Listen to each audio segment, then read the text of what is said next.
Zeus's lightning bolt came in the first inning last night. Jesus Guzman hitting .465 with runners in scoring position this season propelled the Pods to a 3-1 win.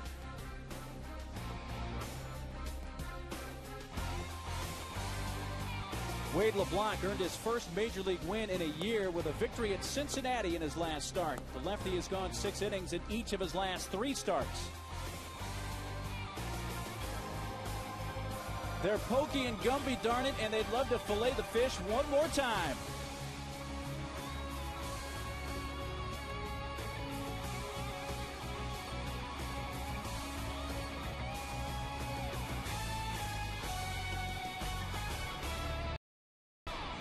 Happy Friday and welcome to Petco Park. Tonight it is game 2 of a 4-game series between the Florida Marlins and the San Diego Padres. We welcome you at Mark Neely with Mark Grant. Padres take game 1 of this series last night, 3-1. Defense was a key. There was the play Logan Forsythe made on the Bonifacio bunt. Cameron Maben made a tumbling catch in center field. This team has really stepped it up defensively in the last month or so. They really have, and when you're a team that doesn't score a lot of runs, the Padres rank 11th in runs scored in the National League, you're going to have to button up the defense and not give away any extra outs. Last night, Tim Stauffer, he's got to make good pitches, but once the ball leaves his hand, guess what? He is a fielder, and the athletic right-hander kind of stumbles a little bit but gets the job done. This is one of the better plays you're going to see a third baseman make in the National League. Logan Forsythe charges hard, throws a P-rod to first base, and then Cameron Maben, Daddy Longlegs, got him working, tumbling dice, Rolling Stones reference, makes the grab in center field, and you've got to button up. But since the All-Star break, the Padres have been flashing gold gloves. Yeah, very nice defense, the third best defensive percentage in Major League Baseball since the All-Star break. The unearned runs are down. The Padres have allowed only 1 unearned run in their last 21 games. If the Padre pitching staff can continue to make good quality pitches, put the ball in play, take their chances that way, they've been pretty darn good lately with the glove. Bud Black was very complimentary of that play that Forsythe made last night. Let's take a look at the pitching matchup for this game. It is Chris Volstad going for the Florida Marlins. He is 2-0 in 2 career starts here at Petco Park.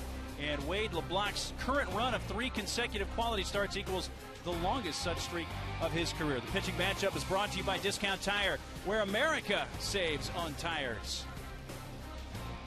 Big league start number 7 in the big league season for Wade LeBlanc. We have the starting lineups and the first pitch from Petco straight ahead.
Mike Stanton, a late scratch from the Florida lineup. He banged up his left foot and left big toe chasing a ball at the auxiliary scoreboard last night, so he's a late scratch. That puts John Buck in the 3 spot in the order, just behind Gabby Sanchez, who was the Marlins' lone representative in Phoenix at the All-Star game this year. He is their leader in total hits. Padres starting pitching profile brought to you by your San Diego County Cadillac dealer. Stop in today for an attractive lease or purchase offer. Left-hander Wade LeBlanc making his 7th start of the season, and for Wade LeBlanc, it's the 5th time that he has been up and down with the Padres this year. He's got a string of 3 quality starts. The adjustment he has made mechanically, he's going over his head now. Right there, rather than just at the chest. And we are underway. First pitch inside to Emilio Bonifacio. Switch hitting Bonifacio, batting .324 from this side of the plate, right-handed. Clearing 68 degrees at game time tonight at Petco Park. Taking the 2-0 pitch, a strike. That's got to be frustrating for a guy like Wade LeBlanc. My goodness, 5th stint this year with the Padres. You got to keep a good head on your shoulders, don't you think? And keep a good attitude. He has done just that. It's been a yo-yo up and down, as you say, and has taken advantage, especially this time around. Coming back, last 3 starts, as you mentioned, have all been quality starts, which is 6 innings or more, 3 runs or less, and he's gone 6 innings each of his last 3 starts. Paints the outside corner, and after falling behind 2-0, LeBlanc fans Bonifacio, and that's the way this game begins. Look at the Padre defense behind LeBlanc tonight. It's Blanks in center with Maben, I should say Maben in center, flanked by Blanks in left and Venable in right. Forsythe and Guzman on the corners, and Bartlett and Hudson up the middle with Hundley catching. Ball 1 to Gabby Sanchez, the Marlins first baseman. You know, I think the velocity is up a little bit also for LeBlanc. I know it's only the 6th pitch. I just think he's being more aggressive with his fastball, not trying to nitpick as much as being the, you know, soft tossing left-hander. And living on that changeup. That's right. Fell behind Bonifacio 2-0. Now he's 2-0 on Gabby Sanchez. And a fastball at 88 is a strike. Sanchez in the opener of the series last night was 1 for 4.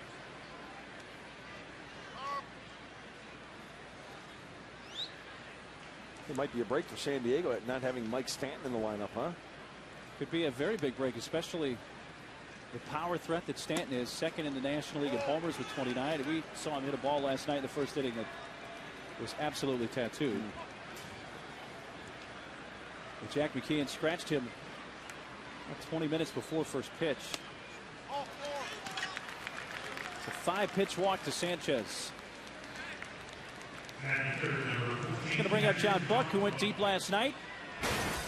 Our Cold Hard Blast presented by Coors Light, the world's most refreshing beer. This one goes 447 feet to left center field, clearing the Padres bullpen by 20. You don't see too many balls hit out there. No. You know, though, that's a big league hang with them, though, because the Padres end up winning anyway. That was the only run of the game for the Marlins. So how do you like them apples? Gets under that one. A high pop-up on the right side. Hudson waiting for it to come down as he gets onto the infield grass and makes the catch.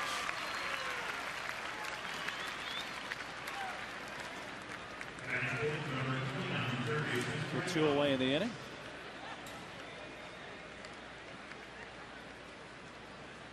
Here's the cleanup hitter, 3rd baseman Greg Dobbs. Marlins still without Omar Infante, who they expect may be back as soon as tomorrow off the disabled list. Hanley Ramirez on the DL with a bad shoulder. Interesting move by the Marlins today.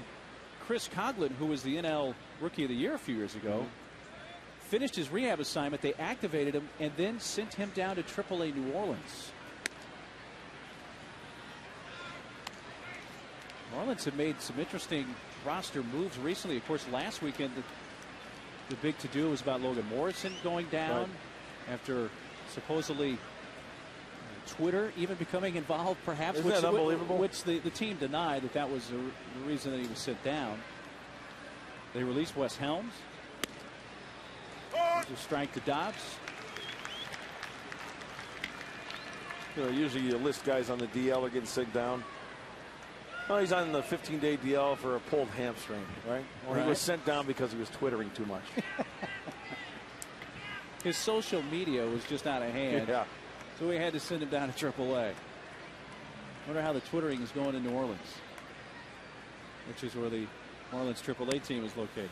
Well, you know, we laugh at that, but there are actually people who go around and talk on behalf of Major League Baseball to the young kids in camp saying, hey, you know what, the social media stuff, once you say it, it's out there. You know, bringing it back. You got to be careful what you do. You can delete it, but it still was out there. Right. Sanchez at first with 2 outs and a 1-2 pitch from LeBlanc to Greg Dobbs. To left center field and a base hit. Gabby Sanchez to second, a single for Dobbs, and it's 2 on, 2 outs.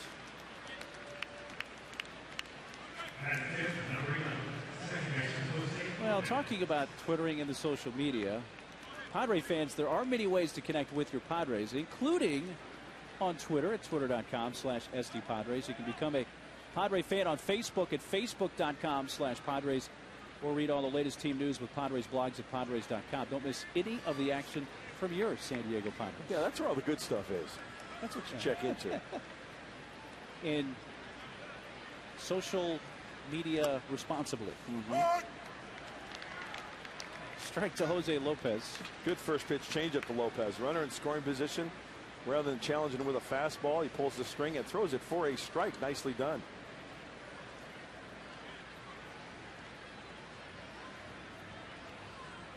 Social media. This coming from Mark Grant, who learned he was a first-round pick of the Giants off his transistor radio. Yeah. That's awesome. How far we've come. 0-1 pitch to Lopez. He rips it to left field. Blanks into the corner, and that ball's over his head, and one hops the fence. Sanchez scoring. They're going to stop Dobbs at third as it's quickly played in by Blanks. But it's an RBI double for Jose Lopez, and it's the Marlins that score in the first inning.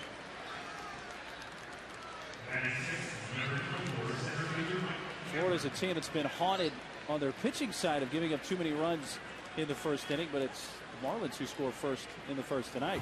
Looked like another off-speed pitch. Nick Cunley wants it down. Actually, you know what? It was a fastball. A fastball. It was down. And Lopez, he goes down and gets that pitch. Very aggressive, these Florida Marlin hitters. They can be very aggressive. And they are on the board first.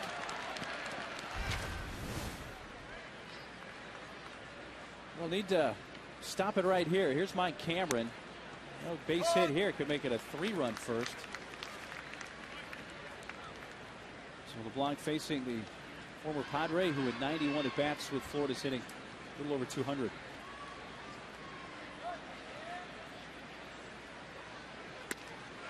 There's that off-speed pitch. LeBlanc with his changeup had Cameron way out in front.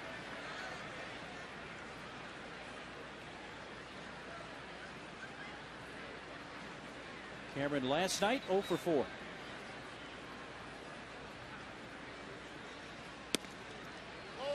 Pretty good located fastball on 0-2, a little low. And at 89, he's topped out at 89 here early in this ball game. Good numbers for Wade LeBlanc here at Petco Park over his career. 19 starts. He's got a 2.72 ERA. That gets Cameron looking. So back to that fastball. Another one clocked at 89. And LeBlanc records his second strikeout of the first inning. But the Marlins get a run in the top half, and the Padres are coming up.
trailing as the Marlins pick up a run on a Jose Lopez RBI double.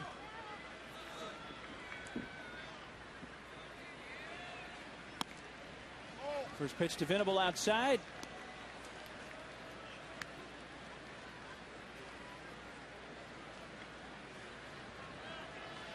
Well, at 260. Checks his swing. Volstad asking for the appeal down to third base umpire Tony Randazzo, who says he did not go around.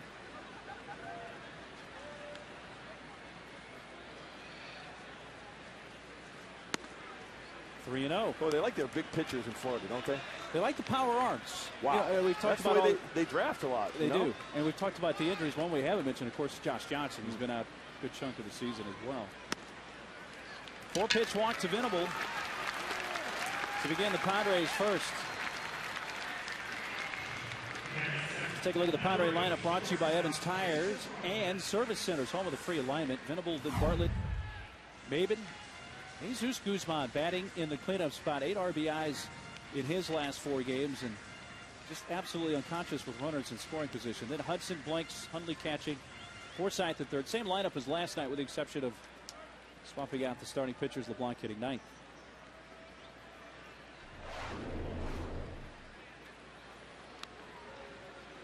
Volstad concerned about Venable, and rightfully so.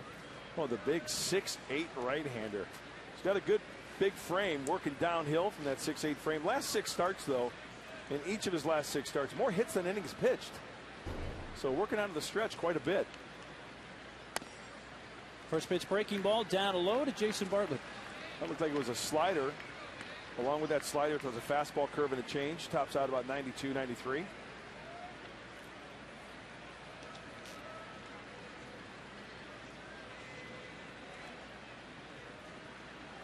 There goes Venable. Bartlett shows bunt, takes a strike, and John Buck late with the throw down to second as Venable swipes his 23rd base in 26 attempts.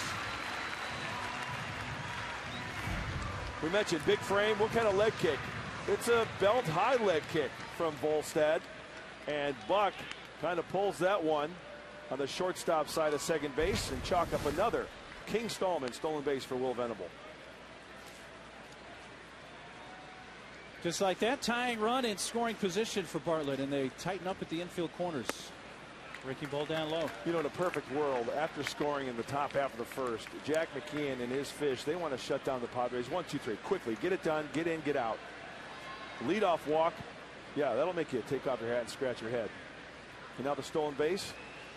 With a guy like Bartlett up at the plate, you know he swings that bat well, right? Uses the whole field. Look at that. Gives himself up with the ground ball to the right side. Sanchez steps on the bag, but Venable over to third with 1 out. The Marlins defense tonight brought to you by North County GMC, a Southern California tradition for over 20 years. Cameron, Ameziga, and Peterson in the outfield. Again, Mike Stanton, a late scratch. So that's altered things on the outfield corners for the Marlins. Was that a perfect piece of hitting right there by Jason Bartlett? And this is a cliche. You know, it's one of those that doesn't show up in the box score, but guys on the bench notice when you give yourself up like that.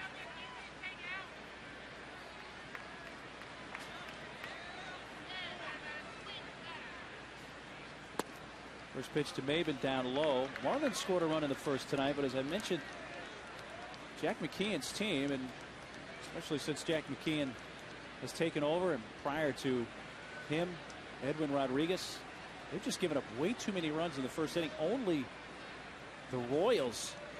That ball is belted into center field, and a base hit will bring in Venable, and just like that, Maben ties it with his 33rd RBI, and that first inning bug bites the fish again.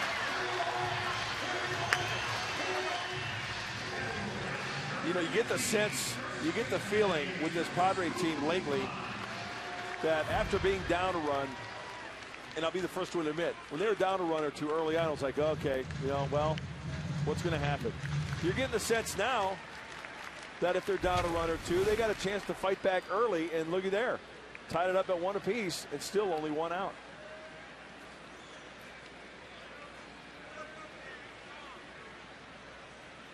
Maben not wasting any time. They pitch out, and even with the pitch out, they did get it.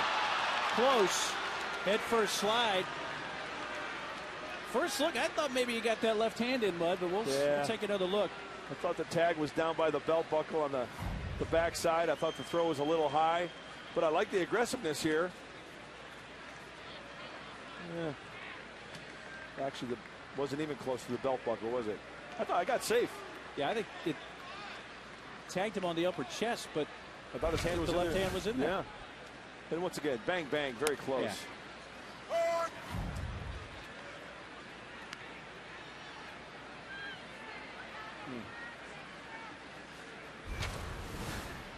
That's only the 4th time Maven's been caught stealing this year.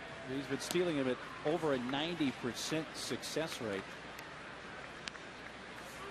Buck throwing out only 17% attempted against him prior.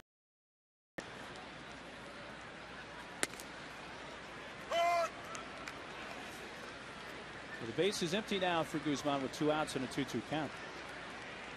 They smelled it though. Pitch out, huh? Hit him with the pitch out. He almost beat it. 2-2 to Jesus. Slider in the dirt.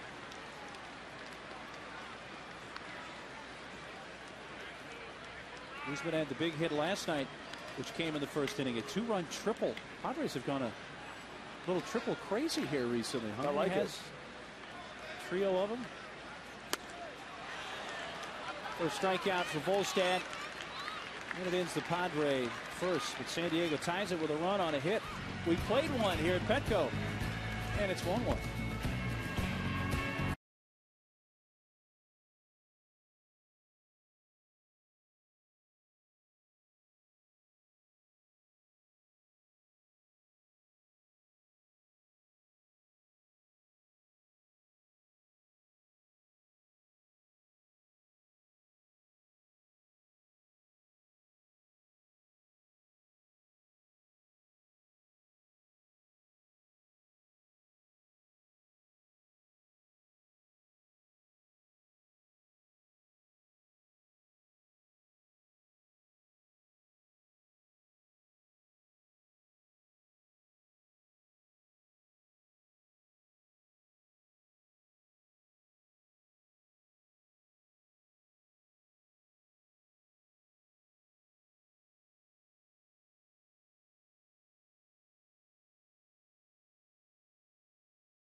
Strike to Brian Peterson.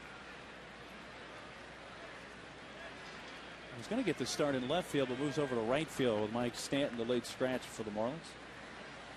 Bottom 3 for the Fish here. The breaking ball just gets a piece to foul of it, and it's 0-2. Hey, by the way, coming to the ballpark, one of my favorite things is to listen to the national anthem.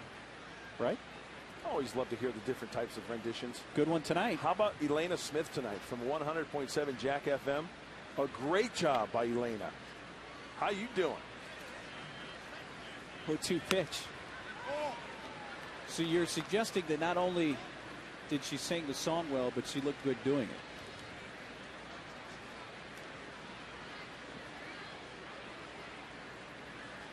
The 1-2 pitch. That's belted in the air to right field. Venable back towards the track. It's over his head and off the auxiliary scoreboard. Peterson scoots into second with a leadoff double, his 8th two-base hit of the season. These guys like to swing the bat, don't they? They're aggressive, man. They are very aggressive, these Florida Marlins. And you know, a good aggressive swing from lefty on lefty. That ball was in. Peterson keeps that front shoulder in there, about halfway up that auxiliary scoreboard. Leadoff man is aboard for Alfredo Amezaga.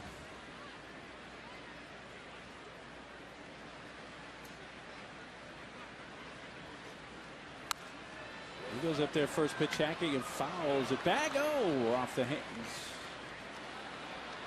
Got to bring the glove to the yard. I was just going to say, did they have their glove with them? Didn't have the mitt. Got to bring the mitt.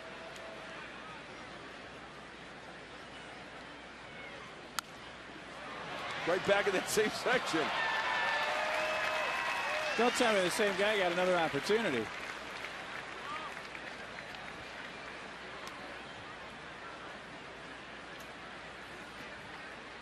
Thought lightning never struck twice.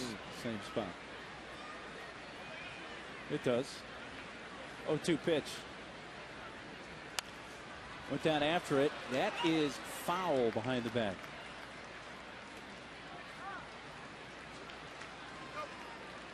Alfredo Amezaga, who last year only played in one game, and that was in the minor leagues for AA Chattanooga in the Dodgers organization. He had an injury. In fact, he had surgery not only on one knee, but both knees. Ooh. Former Angel. Now 33 years old. Spent parts of 3 seasons with the Angels when he came up. This is his second stint with the Marlins. About 3 seasons with him. 06 through 09. He was labeled like that super utility type guy, wasn't he? Yeah, when he came up, he played primarily shortstop, didn't he? And then a little second base, and now he's seeing some time in the outfield. Versatile player. Began the season with the Rockies. Played some of the big leagues with them this year, and then was traded to the Marlins on August 5th.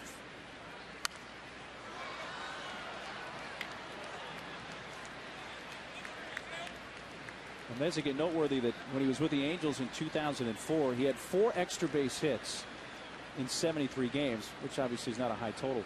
But 2 of the extra base hits were grand slams. So half his extra base hits that year were grannies.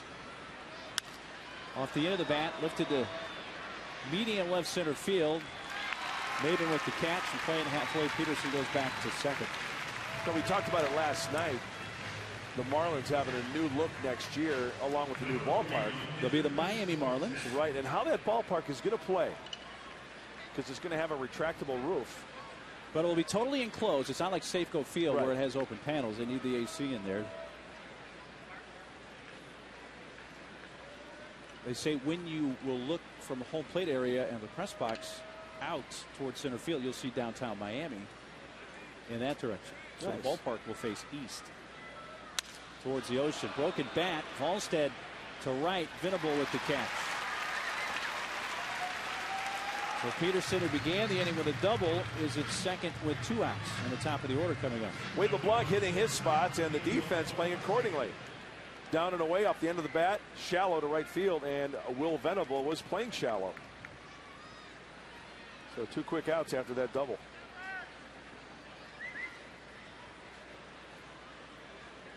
Emilio Bonifacio led off the game with the count in his favor at 2-0, and LeBlanc came back and struck him out looking.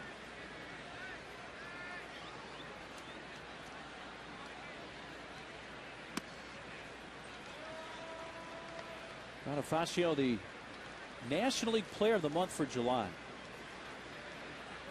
Led the NL in hitting at .380 for the month and led the majors with 16 stolen bases.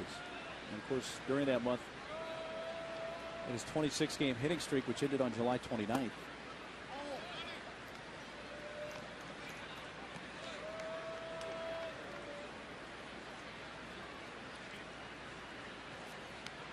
Two 2-0 count this time on Bonifacio.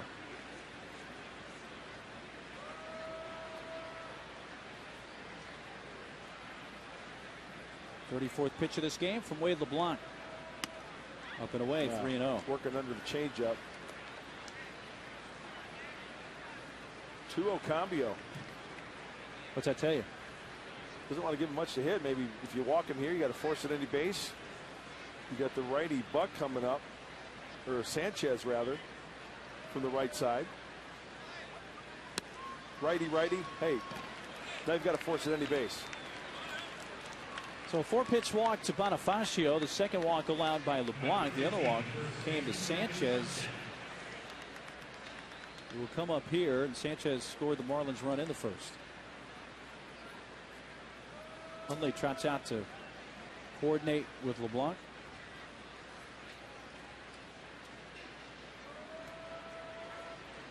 And Darren Balsley's going to have a chat. I think Nick went out there to talk about signs. Yes. It was a very short meeting.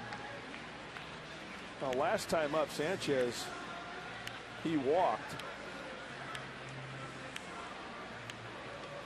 This might be, hey, first pitch. I'm guessing something off speed. I'm guessing backdoor breaking ball. And Buddy writes down all his notes on his lineup card there.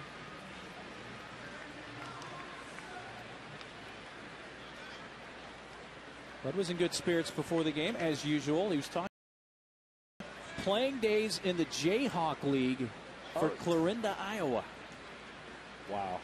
We went back a ways with our pregame chat today. There he goes for the first pitch curveball. Yep.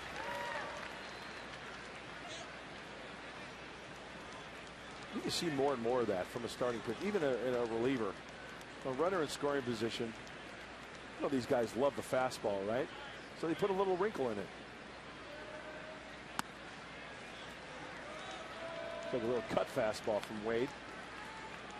The Jayhawk League, huh? Can you name some of the cities in the Jayhawk League? Gosh, Liberal, Kansas. Liberal's in there. Hutchinson, Kansas. Nevada, Missouri. Thriving metropolises. Yeah.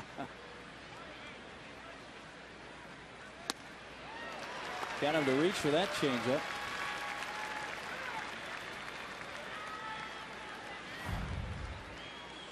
Making Sanchez look sick up there at the plate with that changeup down and away. Now the count is in his favor. Way out in front of it. That'll hurt the back a little bit. Bring it to your knees.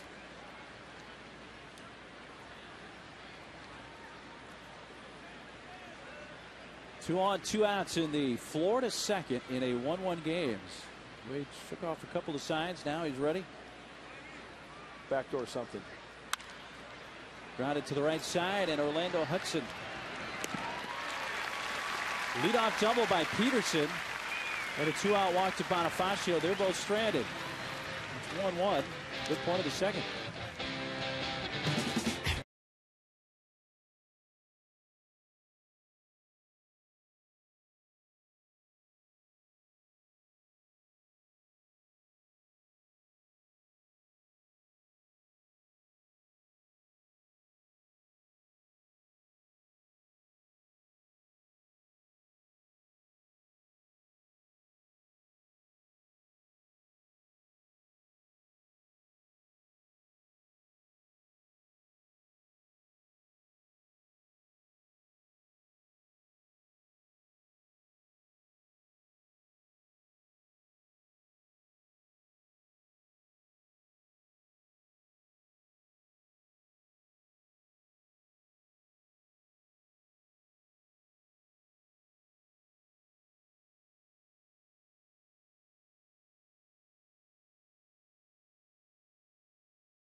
Padres honor the all-time Sage leader Trevor Hoffman in a special pregame retirement ceremony. Don't miss this once-in-a-lifetime event Get your tickets before they're gone at Padres.com/Trevor. And we ask that you be here in your seats by 12:30. Everything will get underway. That's going to be a good one. Oh, can't wait. I'm getting here early. I'm going to be here about 6. For those of you that cannot make it, we'll have all the festivities for you here on Channel 4. And Luke Yoder and his crew have added that logo on each side in foul ground. Concert tonight after the game. George Spindler. Or tomorrow, I should say. Right. And then the retirement on Sunday. Fireworks tonight. These 4-game series kind of throw me sometimes. Yeah, they do me as well, and it's a great weekend for baseball, huh? A little country and western music. You like them both, do you? Yeah. And a nice retirement celebration Sunday. Breaking ball in the dirt, 2-2. Having your number retired, is that something else? Doesn't get better than that. Well, the numbers on top of the hitter's backdrop have been covered now for a while to add to a little of that drama. Volstad, that's his second strikeout, fanning O'Dog to begin the second. He's got the Trevor jersey on. Got a pretty sneaking suspicion that the number 51 is under one of those on the far right side. Yeah, I think it's the second one from the right. Is it? That's yeah, I think that's what I'm thinking, because see how the last one's wider? 42 is a little wider than 51. That's just my educated guess, logical guess. Well, we'll find out on Sunday if your educated guess bears fruit. Oh, one pitch to Blanks, fouled out of play. So you're saying just by looking at that, you think the number 6 is still on the far left because that's the skinniest? Correct. See 6? Yeah. 19. But you think 51's under? That's pulled foul. No, the second from the right. For the right. There we go. That one right there. But you say the 51 is on. That's the farthest right one on the right of the screen. Well, yeah, right there. You can see the one a little bit. See it? So much for the secrets. Of course, there's a 19 under there as well.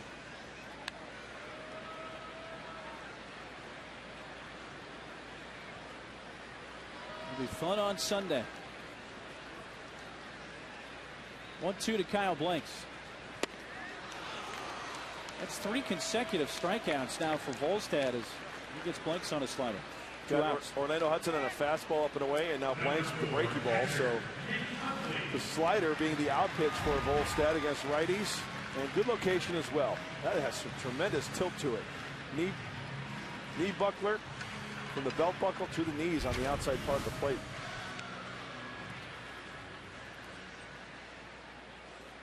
Here's the catcher, Nick Hundley. Another triple last night for Nick. And that one's to center field. Cameron back into his left. Side retired. Padres go in order in the second. After 2 for Petco Park, the Marlins and Padres are tied at 1.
Your Padres play the Rockies Friday, September 2nd at 7:05, and stay for the always great Friday night fireworks show presented by Northgate Gonzalez Market. Visit Padres.com today for your tickets. To the third inning. 1 run, 3 hits for the Marlins. Padres 1 run, 1 hit. Marlins have stranded 2 men on base in each of the first 2 innings. We have the 3, 4, and 5 hitters up, and John Buck, who popped out to Orlando Hudson in the first, leads off.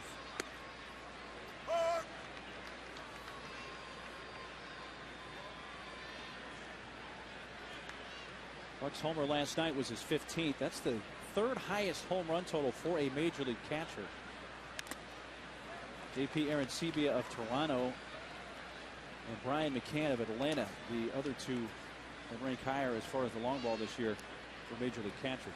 So how do you counter from John Buck hitting a home run? Well, last night was a fastball, it looked like, right? He got his first pitch fastball over for a strike, Wade LeBlanc did, and then soft stuff after that, change up. And that's my point there. The fastball makes him move his feet. I think that's the only fastball he's going to see, the first one for a strike. Off speed him to death from this point. 1-2 pitch. Off the outside corner with a slider.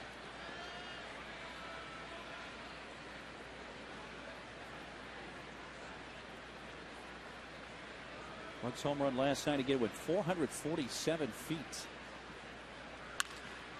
Bounces out just to the right of second. Hudson was cheating up the middle and throws him out for the first out of the third.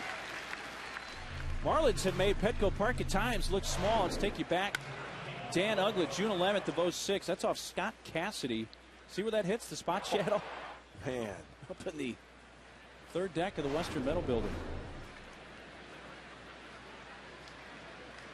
It's tough to tell, though, balls down the line because of the Western Metal Building, the distance, because that Uggla home run you just saw was only measured at 417 feet, which seems very conservative. Obviously, it's where, you know, some of these ballparks, they estimate where it would land. Right, instead of where it exactly hits. This is where it exactly hits, right? That's what I'm assuming, because that's why it's only 417. Right. You assume that it would have gone correct much further than that. Yeah, that's a bolt.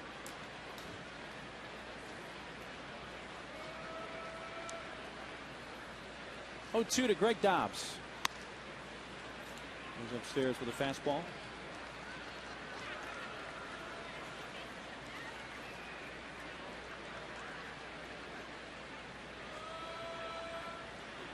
One-two pitch. Towards first and caught by Jesus Guzman, moving to his left. Well, Mike Stanton, who was a scratch tonight, was one he hit last year. This is July 31st of last year off Kevin Correa.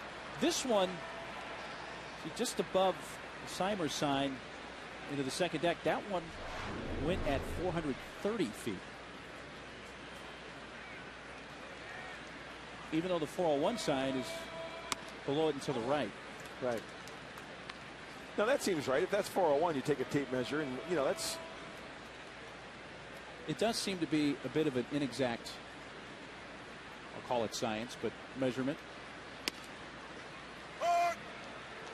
Strike call on Lopez.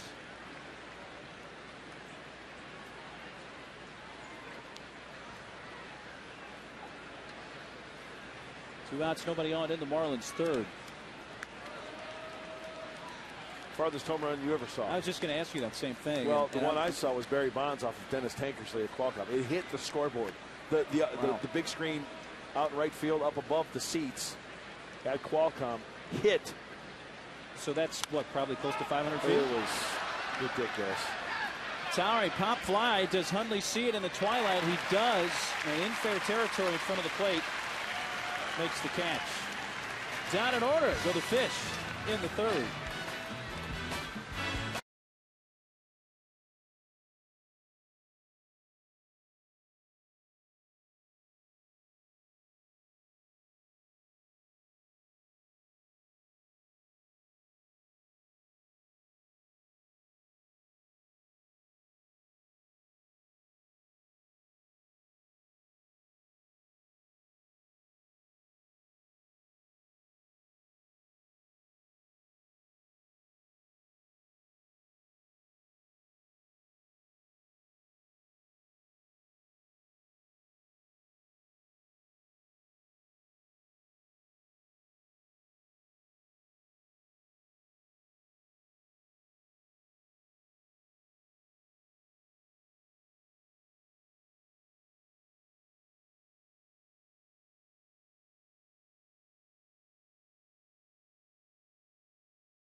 Brought to you by the 9 Honda dealers of San Diego County. Stop by and test drive the all-new redesigned 2012 Civic and check out the latest offers on the full lineup of Hondas. Mark Neely with Mark Grant from Petco Park. Girl Scouts are here tonight. Welcome, ladies. In fact, I think the pink cap they have is the same shade of pink as your tie tonight. Really? I'm a big pink. Yes, pink fan. It's evident. Real men wear pink. Rocking the pink socks too to match the tie. Yeah. You have to accessorize. Come on. You pull it off. I'll give you that. 0-2 pitch to Logan Forsythe. Down to the dirt. Bud was talking about Logan before the game, and in particular that barehand play he made on the bunt by Bonifacio last night. He said, hey, Logan, that was as good a play as you'll see on that type of bunt. Absolutely no question, because as hard as he charged that ball, to catch it cleanly, get a good handle on it, and then throw, when your momentum's going towards home plate and you have to throw to first base, this is one of the better plays of third baseman in American National League you're ever going to see all year, I think. It was well executed. But said, hey, he's doing what we expected there. Good defender. We like his versatility as well. What makes it the throw. It got a lot on it. It was perfect to Guzman. That play doesn't look so good if you make the barehand pickup and then throw it down the right field line. Absolutely. He's battling here. He was in the hole 0-2 to Volstad. Throwing a heavy dose of sliders down and away. Let's see if he tries to challenge him with a fastball. 3-2 pitch. Comes off the 91-mile-per-hour fastball.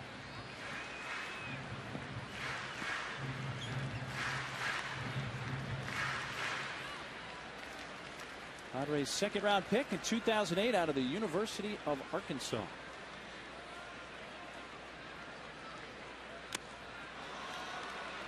Got in his kitchen there. Yeah. That fastball, and the strikeout is the fourth for Chris Volstad. Good movement on the fastball from Volstad. Buck wants it down and away, but because of the movement, that was about 92, 93. That's a tough one to lay off. Any hitter that's coming in, looks like a good old fat fastball. Belt buckle high, rides up in and in on you. Pitcher Wade LeBlanc takes a fastball that is high. 1 for 9 this season. Did you see his Tucson numbers hitting? He can handle the bat. 18 games for the Tucson Padres. Hit like almost 400, wasn't 381. Yeah. Oh, yeah.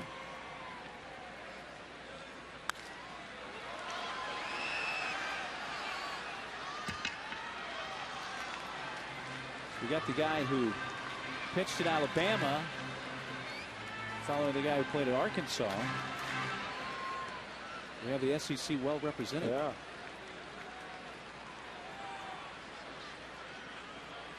With a Princeton guy on deck. Breaking ball down low. So we have a Razorback, a Tide, and a Tiger. Very good. Fastball fans LeBlanc 5 Ks. He has fanned 5 of the last 6 Padre hitters. Looks like Volstad has fallen into some type of a groove after that first inning. Retired now 6 in a row.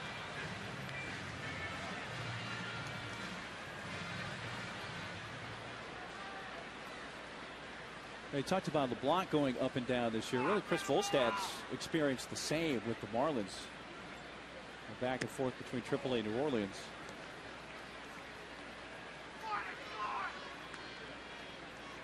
Top of the order, Will Venable. He walked in the first, stole a base, and later scored the Padres run. Slow roller to third. Dobbs, who was playing in, charges, throws. Safe. The throw brought Sanchez off the bag.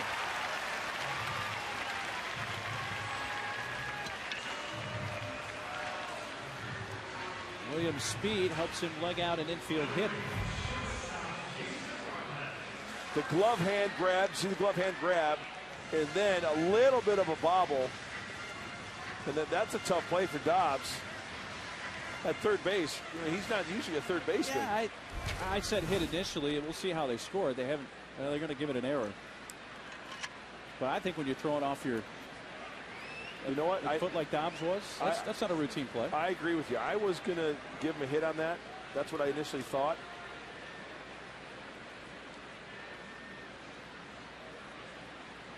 Long look, and then maybe the official score is looking at saying he gloved it right with his glove hand. He had time to gather himself.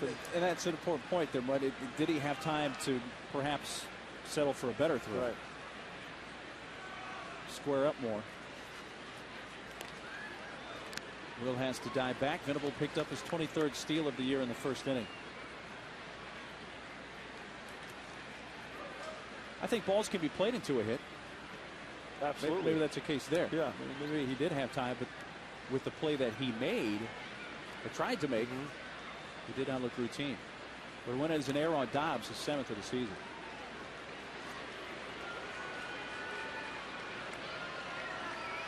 Volstad and the Marlins concerned about this Padres running game. Padres 148 stolen bases this year, far and away the most in the National League. The Mets, the next closest at 109.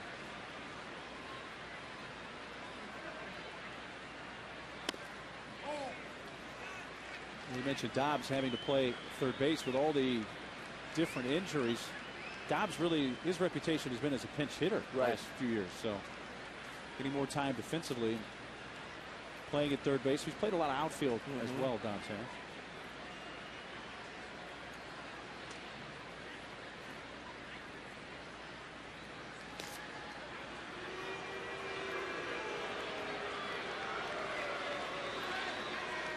We talked about the success rate of Maben this year, even though Cam was thrown out after a pitch out in the first inning. Maben's around 90% success rate. Venables is pretty darn good himself, 23 of 26. Just fouled past third. It's 88% success rate for Venable. Jason Bartlett is foul line to foul line, is he not? He can pepper them both. Absolutely. He turned on that pitch, flirting with an extra base hit down the third base line. He'll duck snort one down the right field line with the best of them. Hit a ground ball to the right side his first time up to advance Venable from second to third, and Will later scored on the Maben base hit.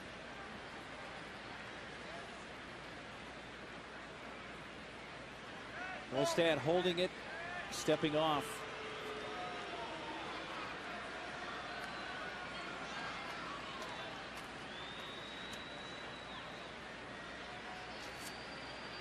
With 2 outs. I think Will's edging to go here. I would think so. Be aggressive.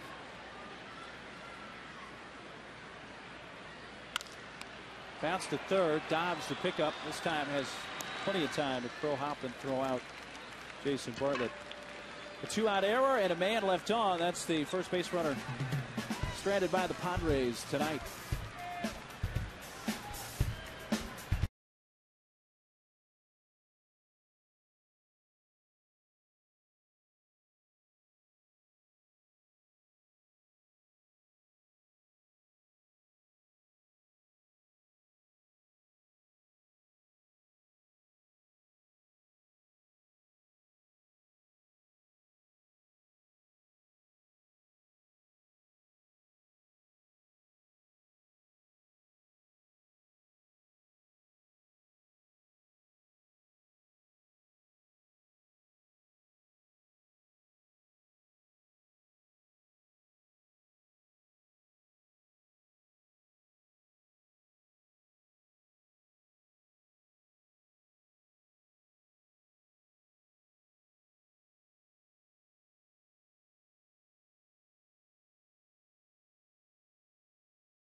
AT&T Wireless, and tonight's question: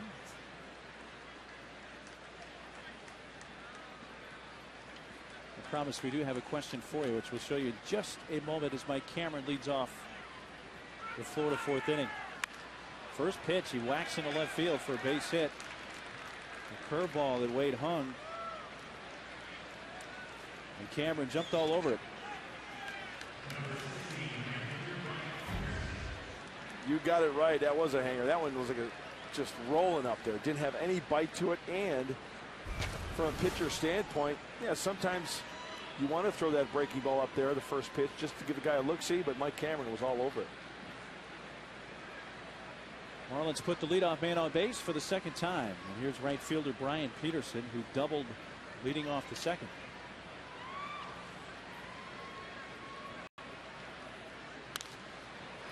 Now to play left side.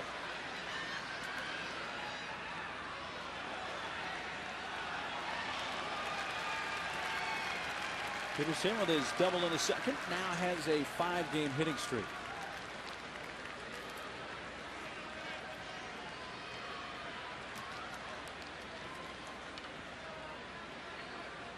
Base hit by Cameron ends a string of 4 in a row retired by LeBlanc. And he had retired 6 of the last 7 Florida hitters. Check swing, ball outside, appeal asked for. Denied by the third base umpire, Tony Randazzo.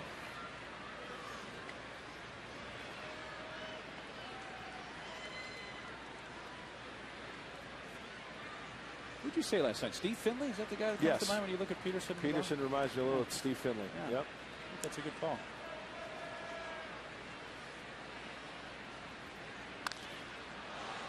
Center field, and Cameron Maben right there. 1 out. Let's get to that trivia question brought to you by AT&T Wireless. And tonight's question: which member of the Marlins coaching staff is the son of a baseball Hall of Famer?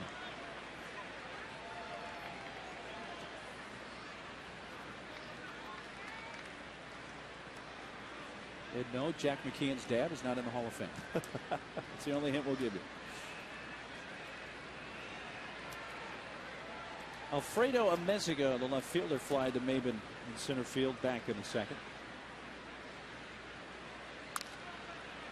It was after the first pitch. Boy, they are aggressive. Yes, they are.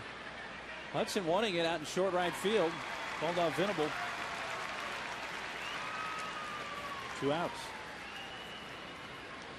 Jack McKeon, by the way, said he enjoys coming back to San Diego. Oh, yeah. A lot of good memories here. It was funny because, of course, Padre radio announcer Jerry Coleman was fired by Jack McKeon. And Jerry said, you know what's the best thing that ever happened to me? was Jack firing me to get me back in the broadcast booth. Always good for a good quote, Jack McKeon. And those two, the Colonel and Trader Jack, had a chance to chat yesterday. Have a laugh about that. Pitcher Chris Volstad fly to right field in his first at bat.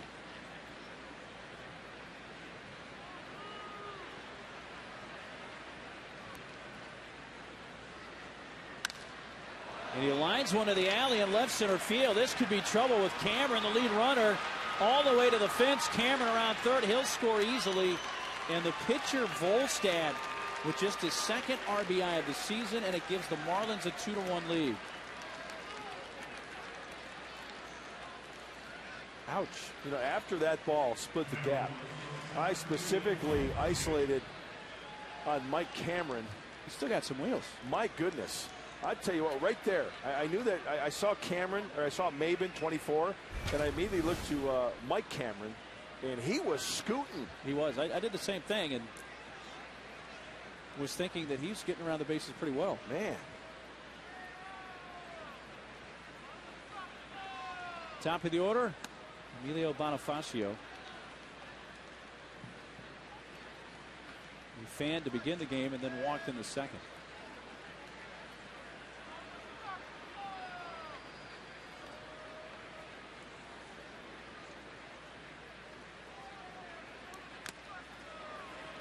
Look at those hacks. Oh. Coming out of their shoes.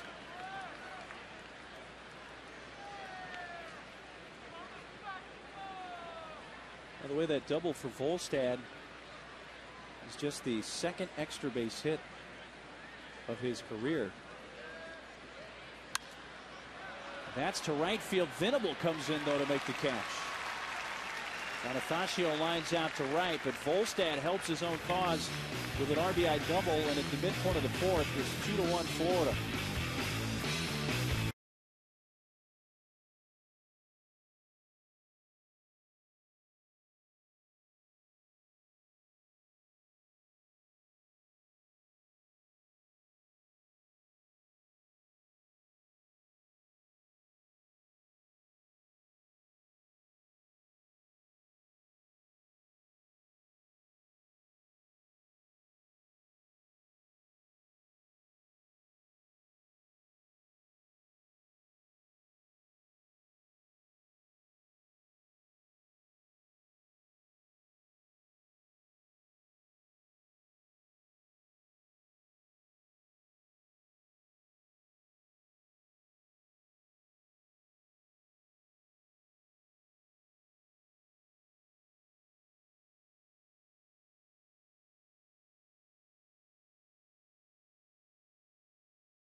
Special post-game concert after the Padres take on Arizona Sunday, September 18th at 1:05.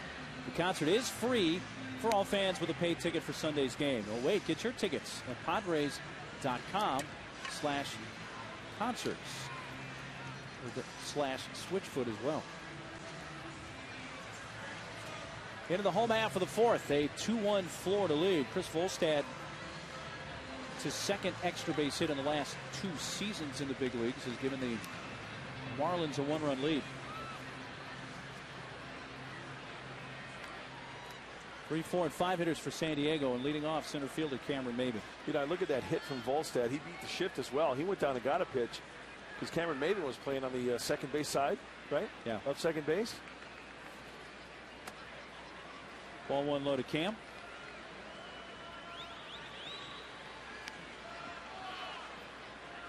Maybin signaled to center in the first, driving in Venable with the Padres run, and with that base hit now is a 7-game hitting streak.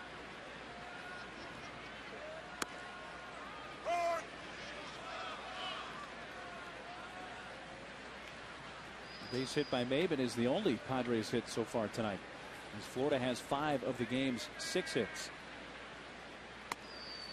Breaking ball up high, 2-1. And as I mentioned, when Volstad towed the slab in the first inning, his last 6 starts, more hits than innings pitched in those starts, and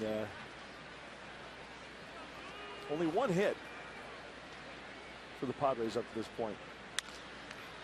Ground ball right to the shortstop, Bonifacio. One away in the Padres' 4th.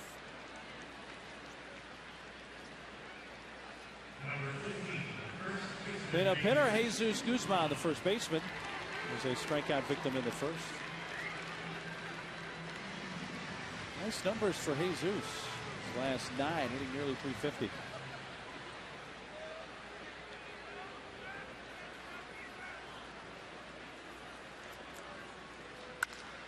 Wrote to short and past Bonifacio and into left field.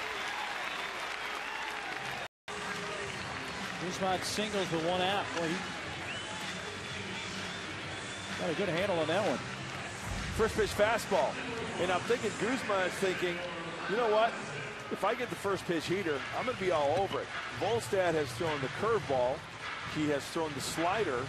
Haven't seen many changeups. A rare pitch from Chris Volstad. So he's thinking, you know what? I'm going to jump all over the fastball. I don't want to be in the hole and have to deal with that off-speed stuff. May be mistaken here. I can't recall a changeup yet tonight. I have not seen one.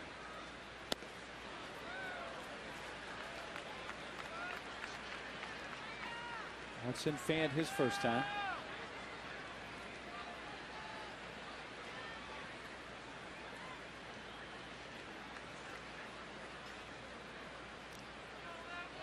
One on, one out in the Padres' fourth, trailing by a run.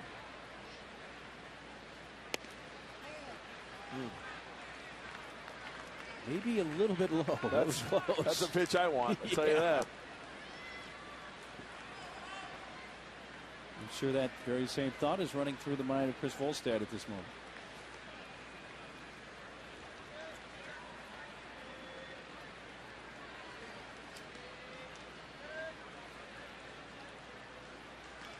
Can't forget about Guzman at first. He's swiped all 7 bases he has attempted as a Padre.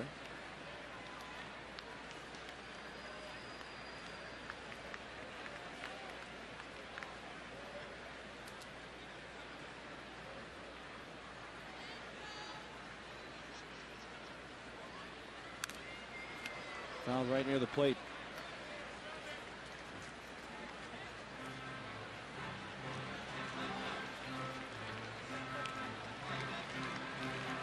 Volstad wipes off some perspiration.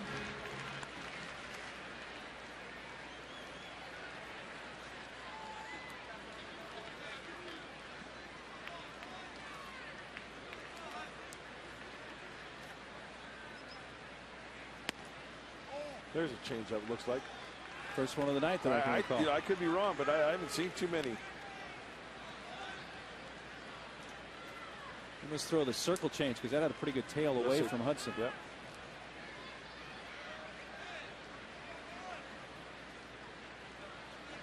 .68 right-hander Chris Volstad, who's from the Miami area.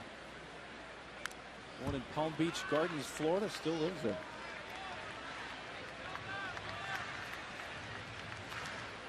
Marlins took him in the first round back in 2005. He was the 16th overall selection that year.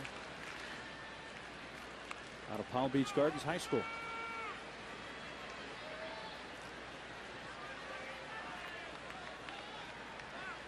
Volstad won his last 6 decisions a year ago. And he gets Hudson looking. 6th strikeout for Volstad. Like a backdoor slider. That's exactly what it was. Good frame job by John Buck.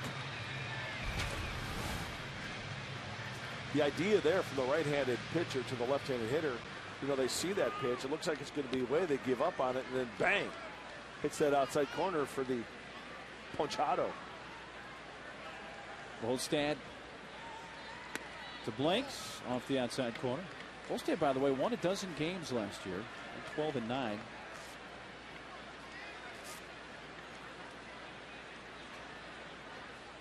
Marlins have done a pretty good job at drafting those power arms. Big and strong.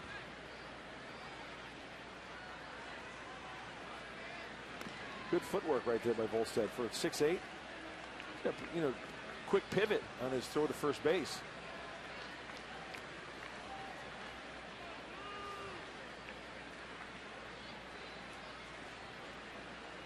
One out single by Jesus Guzman. He's at first with 2 outs. Oh, Blanks launches one deep left, way back into the second deck. Kyle Blanks gets a hold of one and gives the Padres a 3-2 lead.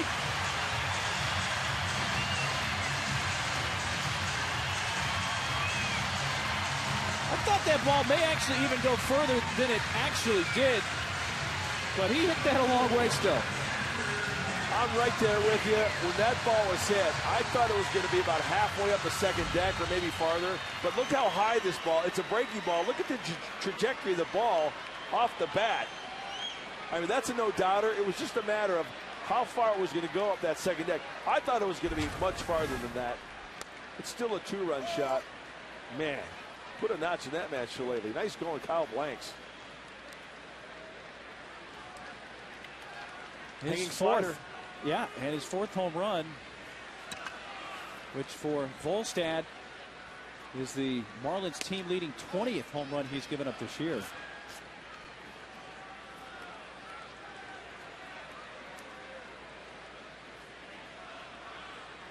He's number 88. Yeah, I still think he has the potential of, getting really close to that scoreboard out there. I'm there with you, and has the potential to be a 25-30 home run guy if things just click for him. No question. I mean, you look at how high that ball was hit. That's at 393, they're saying on the scoreboard. If he kind of flattens that one out a little bit. That's 425, 430 or more. Exactly. Well, Kyle Blanks has helped turn the game around here in the 4th with a long home run to the second deck in left. After 4, it's now the Padres 3 and the Marlins 2.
Mid-game recap from Petco Park brought to you by Murray Lamper Construction.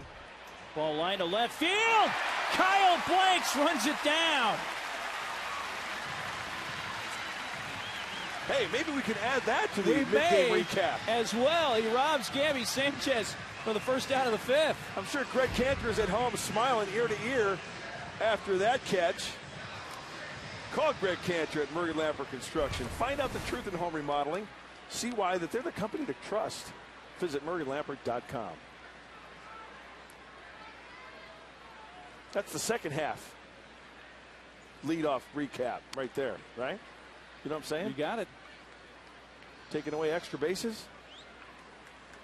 So right there, when you combine offense and defense, Kyle Blanks has accounted, let's say, 6 total bases right there. Absolutely. 4 of his own, took away 2 right there. Correct. From the opposition. Yep. Maybe we just created a new sabermetric stat. I think they've got something like that already, don't they? They've thought of everything. You know, it's what's the guy hitting on the road and months that start with A. And, right. They've got it. When Mud's wearing a pink tie and pink socks. John Buck has popped to second and grounded to Orlando Hudson at second base. That's off his foot and rolled out to third. Foul ball.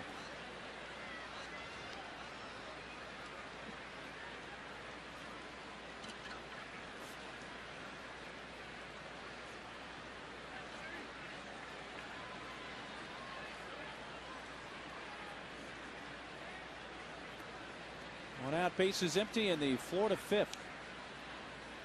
Each team scored a run in the first. Each team scored in the fourth. The Marlins getting one. The Padres getting two on the Blanks home run. There's a cambio from Wade LeBlanc for his third strikeout. First strikeout since the first inning for Wade. Nothing helps the psyche more of a pitcher than having a guy like Kyle Blanks making spectacular play and then getting the next guy like John Buck, who's got some pop, bring him to his knees with the changeup. 2 quick outs for Wade LeBlanc.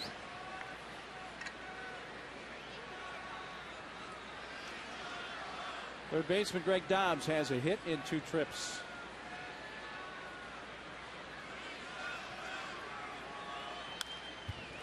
Fouled back.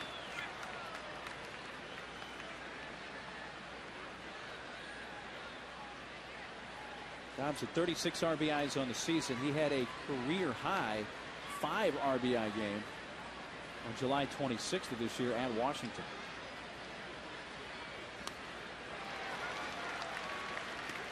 Pretty good changeup to the left-handed hitter. Looked like that changeup almost had slider action to it, going down and away from the left-handed hitting Dobbs.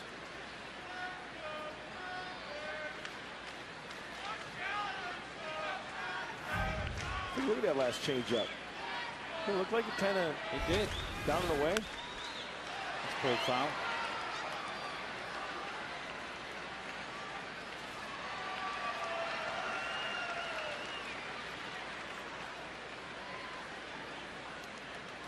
Block over 70 pitches now.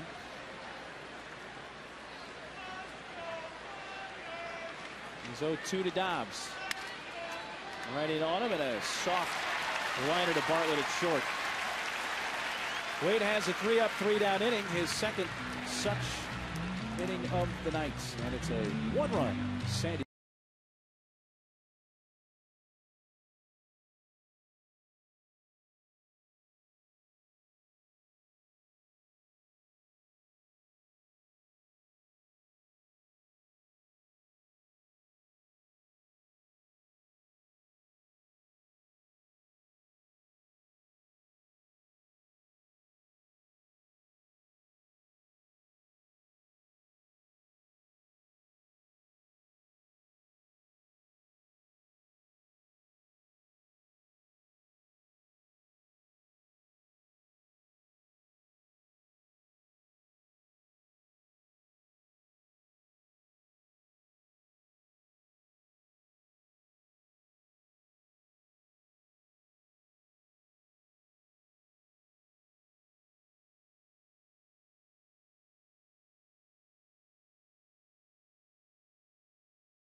Casino, it's climbing and climbing, Mark. Nearly $53,500 can be yours if a grand slam is hit this inning. How do you register? You got to go to Forsythe.com. Good luck. Thanks, Bud. First pitch to Forsythe popped up into short right and is caught by Jose Lopez. 1 pitch, 1 out in the San Diego fifth.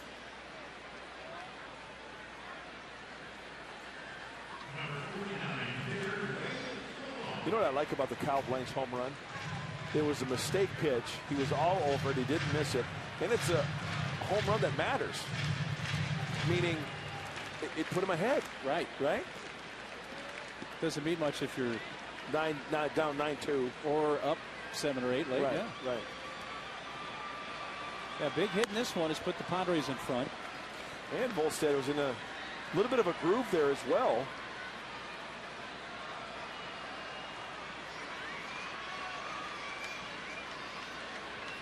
Kyle Blake's 4th home run of the year. Anything he goes, giving the Padres the lead. Repeal down to third and no swing.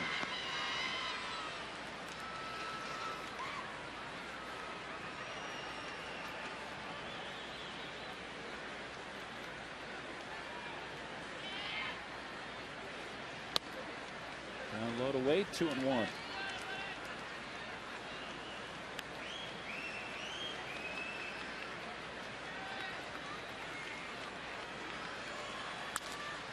Sounds like he broke his bat, but drops it into center field. And the guy who was hitting .380 at AAA. This is his first hit of tonight and his second big league hit of this season. It looked like he got a Chris Volstad fastball. Yes, he did. Taking it right up the center of the diamond. Pretty good technique there. Nice swing, staying on it. Volstad helped his cause in this game. Let's see, Wade LeBlanc can come around to score. And the Padres tack on. Top of the order, and Will Venable. That is an unhittable pitch. And you go, it's the best pitch for a pitcher, low and away. Down and away. Corner. Down and away. Every time, I don't care who the hitter is, they can't do much with it. You can't get hurt by it. You might flare a single out somewhere, but you cannot get hurt.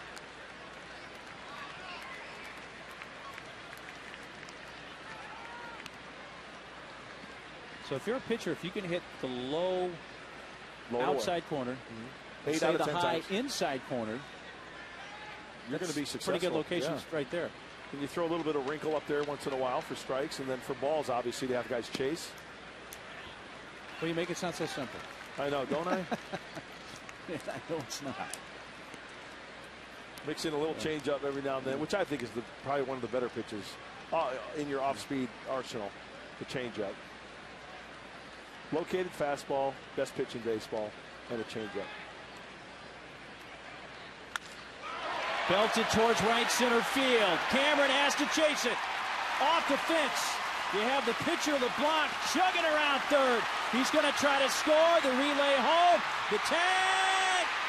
Out. We're going to get an argument from Bud. My goodness. I thought he slapped his hand on home plate before that tag was applied. I'm just glad Wade LeBlanc is getting up from home plate, because that was a head-first slide. That could have been nasty. This ball's rocketed to right center field. Off the top of the fence. And then the relay, here it is. Oh my gosh, clearly safe. Clearly safe. Bad call. Well, the throw certainly got to the plate area well ahead of LeBlanc, but it was a little bit up the first base side. Yep. And Buck's got to turn, go to his left. He still hasn't applied the tag yet. His hand's on home plate.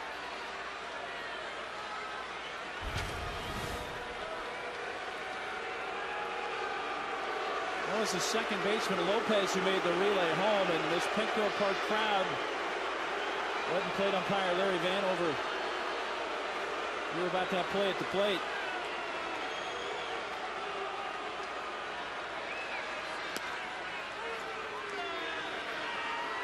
Double for Venable. He takes third on the throw home, but there are 2 outs with Bartlett up, and Padre dugout still a bit chapped about that call. Oh yeah, rightfully so.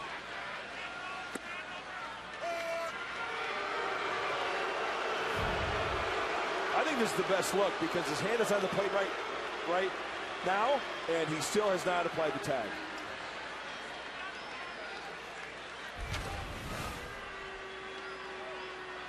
I'm just glad he's okay. That was a gnarly slide. But anytime you go headfirst into any base, much less home plate, it's dangerous, especially for a pitcher. And that was a great athletic slide by Wade LeBlanc. I was anticipating him going to, spikes first, your traditional hook slide towards the, the foul side of home plate.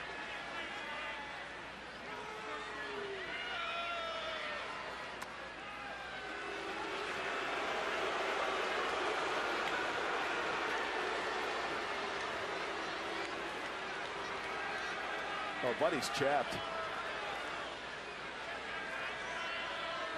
And like I said, that's a huge run. And that's only one out. If he scores one out, another run, and a runner at third.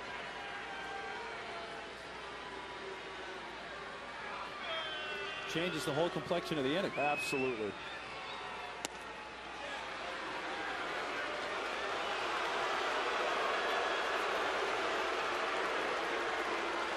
Hey, I got to give it to the Petco Park crowd. I'm proud of them that they're into this. No question.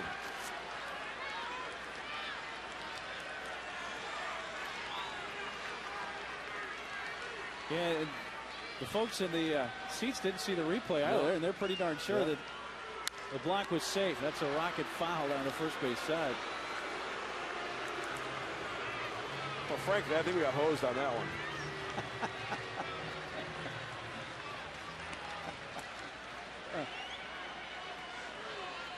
You were mentioning it earlier tonight. What's the name of the guy who played Euchre's sidekick? Skip Griparis. And he's from your hometown. He's from Joliet, Illinois, yeah.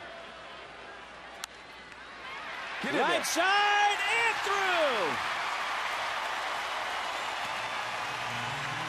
Maybe a little karma coming back to help Bartlett and the Padres as they have a 4-2 lead.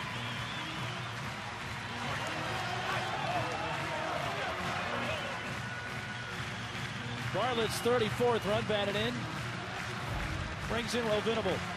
Well, he battled, and Volstad was throwing sliders away, the check swing during the at-bat, trying to lay off that slider, and he got a fastball that he fought off nicely. Once again, fought it off on the inside part of the plate, beating the shift and scoring Venable. Randy St. Clair, the pitching coach for the Marlins, is out.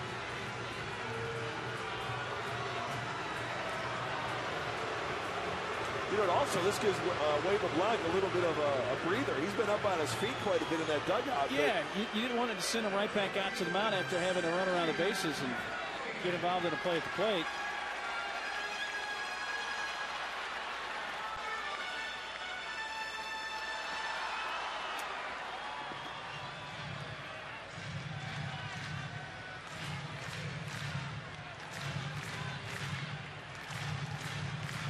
I'm curious to see how the fans are going to respond when the inning does end, regardless of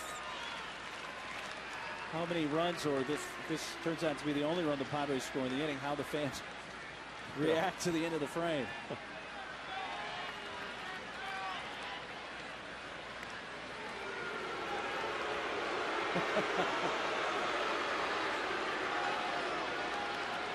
Bartlett a threat to run with 2 outs. He has 22 steals and 30 attempts.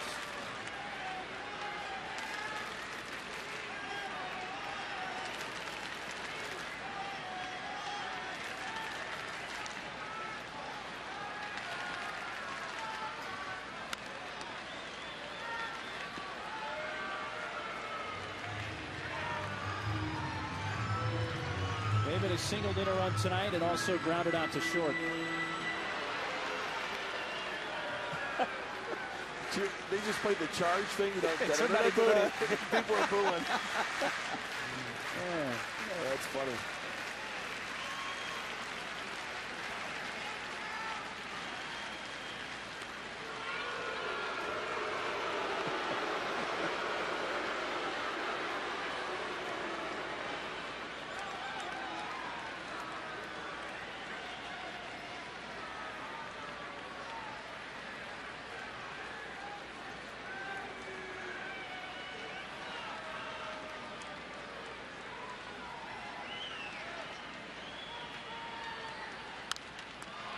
Popped up, right side. Lopez, the second baseman, wants it. Here they come. Now, what I'm about to say may not make much sense. The Padres get a run in the inning, and the Boo Birds are out at Petco Park.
Marlins 4-2. That one run they scored in the bottom of the 5th.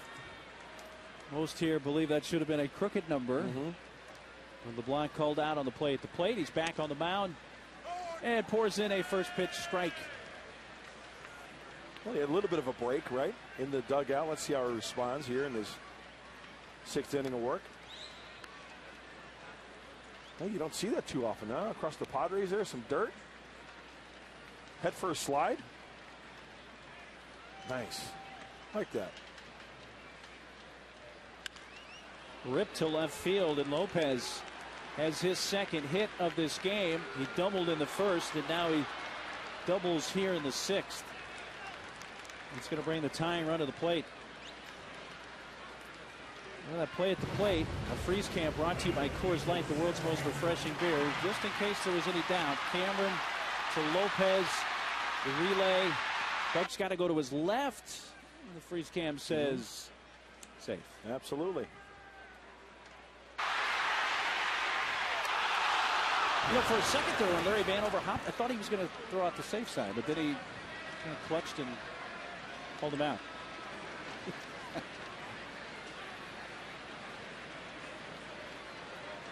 Here's Mike Cameron.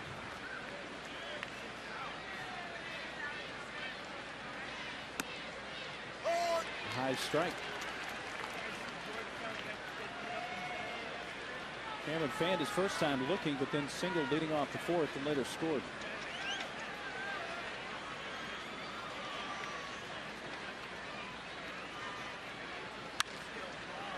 High fly right center field. Maben meanders over into the alley to make the catch. Tagging is Lopez. He will advance to 3rd with 1 out.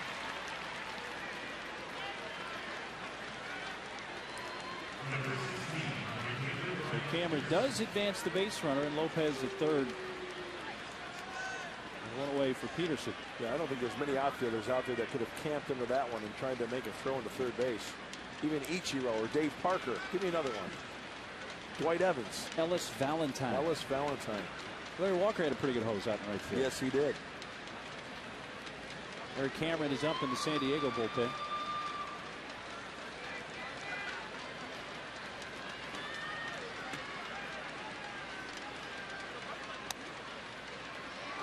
Pitch up high for ball 1 to Peterson. Candy Maldonado. The MLB Network the other night showed memorable throws from right field, and I had forgotten this one. Jose Guillen Really? made one from basically the right field fence right to the 3rd base bag. I'm trying to think of the game. I want to say it happened in Anaheim, but I might be mistaken on that. But he was not a guy that I remembered as having a great arm, but he made a great throw.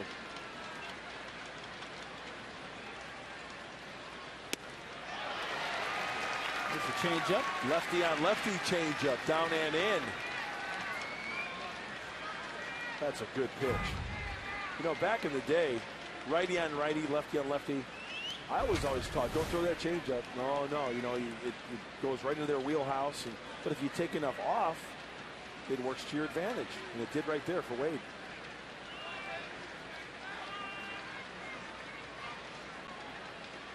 How about, you know, I'm talking about throws from the outfield. I'll bet you $1. One of the top ones. Remember Rick Ankiel's throw in Colorado? Oh, yeah. In fact, he had back-to-back games, or in that same game, he had 2 throws from center field to 3rd base that were unbelievable. On the fly. Remember Dave Parker's throw in the All-Star game?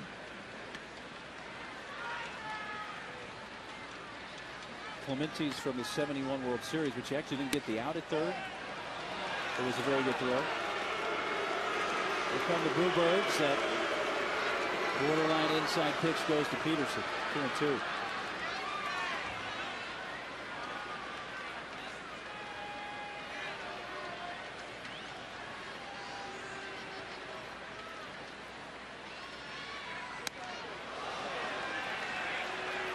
What happened to that changeup? Worked underneath it a little bit. Got away from him. He wants it down and away, but just sometimes that changeup will float out of the hand a little bit too soon. not getting it out in front. The cutter down and away here. Missed with it, and he walks Peterson, and runners are at the corners.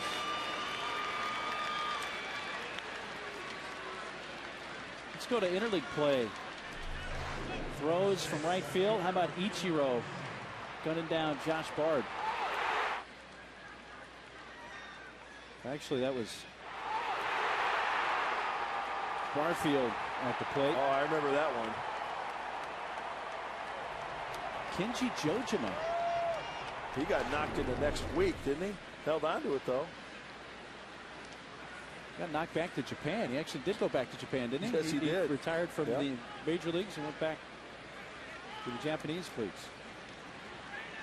At the corners, one out for Alfredo Amezica, and Peterson draws a throw.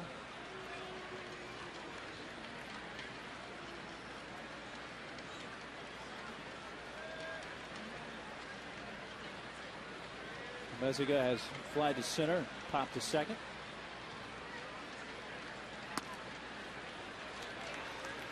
Everybody remembers Clemente. The great arms from right field. I believe this one is at Wrigley. Yeah. Look, you know what I love? The cloud of dust. You never see that anymore because, you know, they're watering down the infields and dragging the infields, different composites. That was a cannon throw right there from Clemente. When did they start watering down the infield before games? Maybe Luke Yoder knows the history of baseball groundskeeping. We can ask him.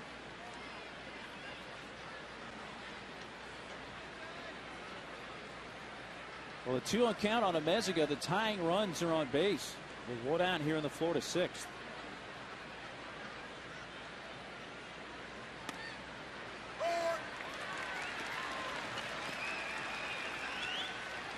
We have the pitcher spot due up next for the Marlins, and Volstad is in the on-deck circle.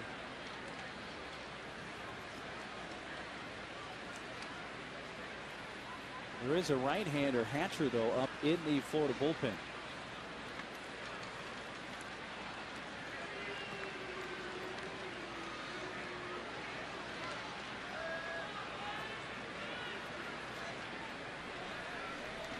Over the Padre bullpen, Thatcher, the lefty, and Hammered, the right-hander.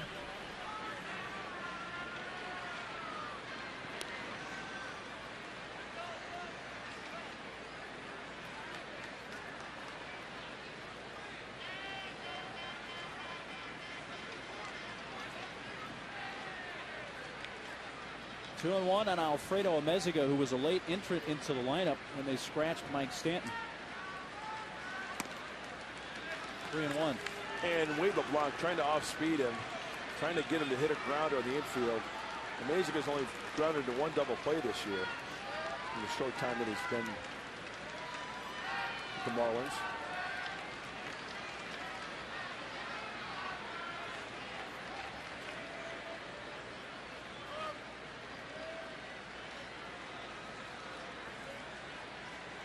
Leadoff double by Jose Lopez. Cameron's fly ball to center put Lopez at third. Peterson walked. They're at the corners with one out. 3-1 to Amezica off the end of the bat down the line and right, and slicing foul.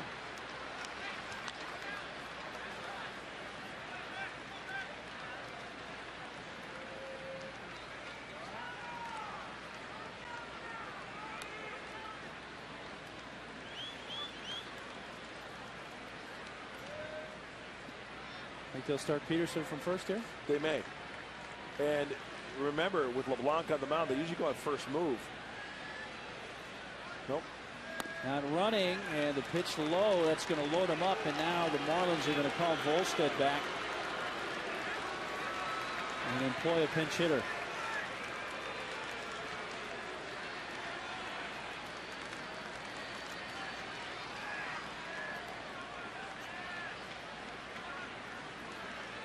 Well, Stanton, who is a scratch from the lineup due to a foot injury that occurred when he ran into the auxiliary scoreboard in right field last night,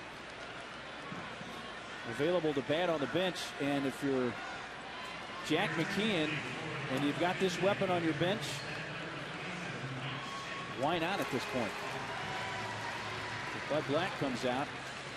You know what? I'm surprised they brought him out this early. But go ahead. Well, I was going to ask you about that point, and we can talk more about it in just a moment. But we come to our pitching change, brought to you by the Law Tigers, San Diego's motorcycle injury lawyers who ride.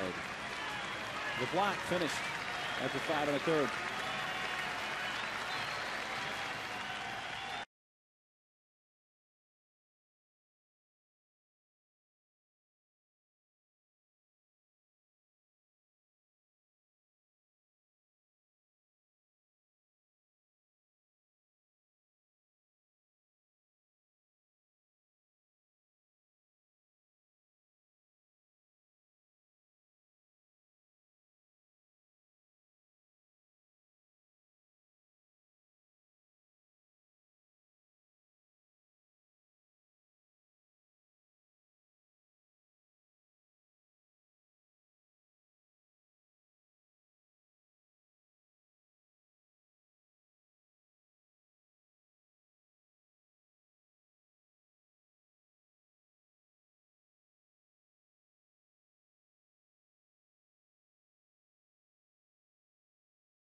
Food and a wonderful evening happy hours 7 days a week. Right-hander Eric Cameron is in. Last time out for Eric was against the Mets a few days ago. An inning, 13 pitches, and with each time out, Eric Cameron feels a little bit more comfortable out on that mound, and the numbers reflect just that. Only 2 hits surrendered in 7 1/3 innings pitched. And I was thinking, you know, I made that point before we went to break. About Stanton? Yeah, and you know what? Looking at the bench of the Marlins and looking at the opportunity here, one swing of the bat put 4 runs up. This might be the only opportunity Jack McKeon's thinking, you know what, this is my guy. That's what I was thinking. Why not right here? Initially I thought, well, you know, maybe it's a little early. You know, there's still a lot of baseball left, but you can't pitch around him here. Exactly. Stanton 0 for 3 as a pinch hitter this year. His second in the National League with 29 home runs. Now the injury to his foot occurred when he's chasing this drive off the bat of Hundley. Watch the foot. That very bottom area is just concrete, and he slammed that left foot into the concrete. That's why he was a late scratch from the lineup tonight. Towards third and foul.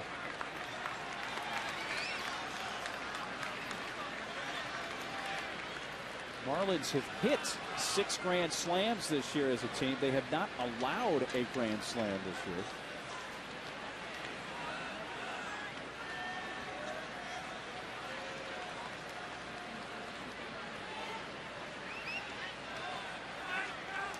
Ooh.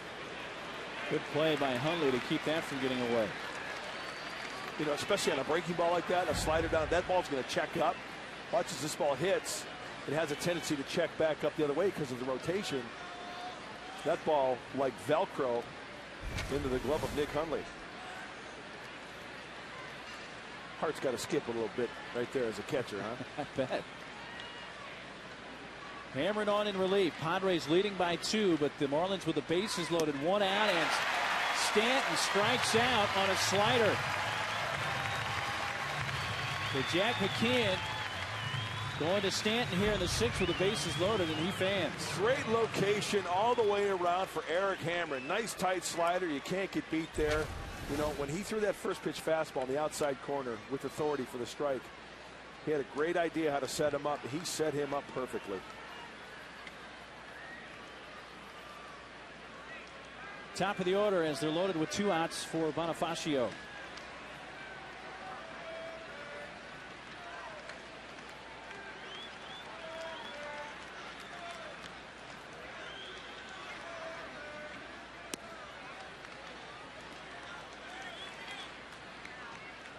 Bonifacio fan to begin the game.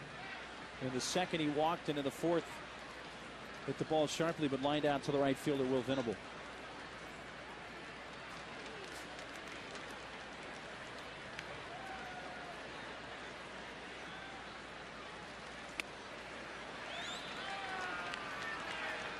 Two and 0.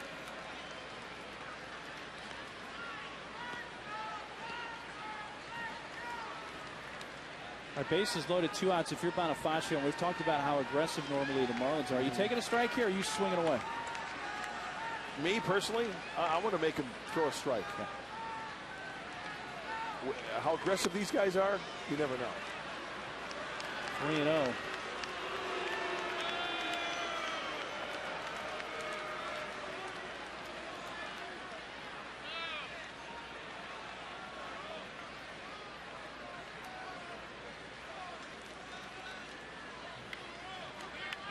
You know he's taken now. Oh, yeah. And a 4-pitch walk to Bonifacio will force hit Lopez and make it a 1-run game.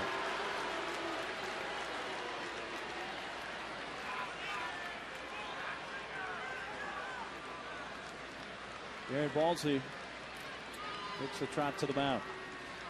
Sometimes pitchers get in that mode and they have their backs up against the wall like Hammer did. You start to squeeze it a little bit, start to aim it a little bit rather than letting it fly. And then that last pitch, 3-0 pitch, wasn't even close. Bass has gotten up in the Padres bullpen, joining the lefty Thatcher.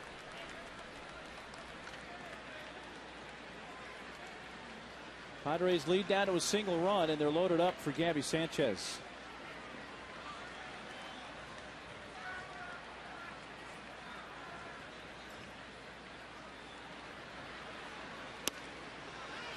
There's the first pitch strike. All 3 Florida runs tonight have scored with 2 outs. Hammerin trying to limit the damage here in the 6th to a single run.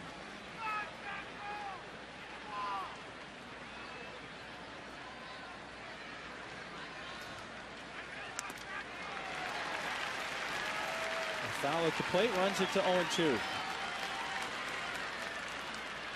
You know, it's frustrating for a pitcher. Obviously now, you know, you're walking in that run is frustrating, but you're letting in one of the runs from Wade LeBlanc, right? Take pride in leaving those inherited runners out there.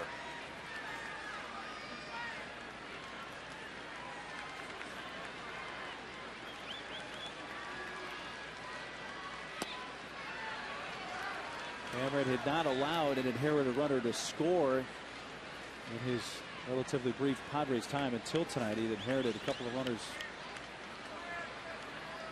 prior to that without allowing them to score. Inherited 3 here. 1 has come in. 1-2 to Sanchez. Got him. Right to slider. And Sanchez fans to win the inning. But the Marlins do get a run. They leave him loaded and have now stranded 8.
studio with Jenny Cavnar and Bob Scanlon tonight. Get away for the day at Sequan Casino.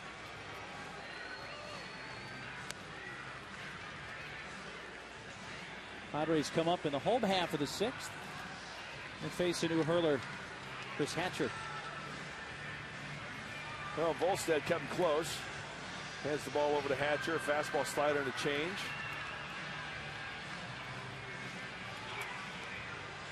This guy used to be a catcher. Converted catcher, was in the big leagues briefly last year with the Marlins as a catcher. They converted him to pitching in the offseason, and here he is in the big leagues already as a pitcher. Pretty amazing story, really. You think about being a catcher behind the plate, setting up hitters, right? But now you're 60 feet, 6 inches in the other direction. Whole different perspective for Chris Hatcher. He throws mid-90s. He's got a good fastball.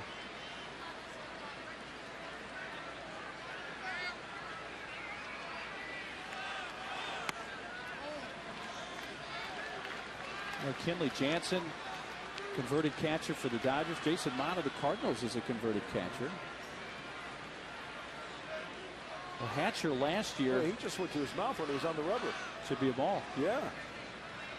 I'm sorry to interrupt you there, Mark. Well, you catch the nuances of the game. That's your job. Yeah, now the new rule is you can be on the dirt and go to your mouth. You have to wipe, but he was in direct contact with the rubber right there, and then he went to his mouth. Got the Al Raboski mustache. I was going to say either Raboski or the Dick Tidrow. Dick Tidrow's a good one. Foul back. That's a very good one. Hatcher last year had a 9th inning walk-off home run for the Marlins Double-A team to win the Southern League Championship. Yes. Stash-wise, pretty similar with the Hall of Famer Goose.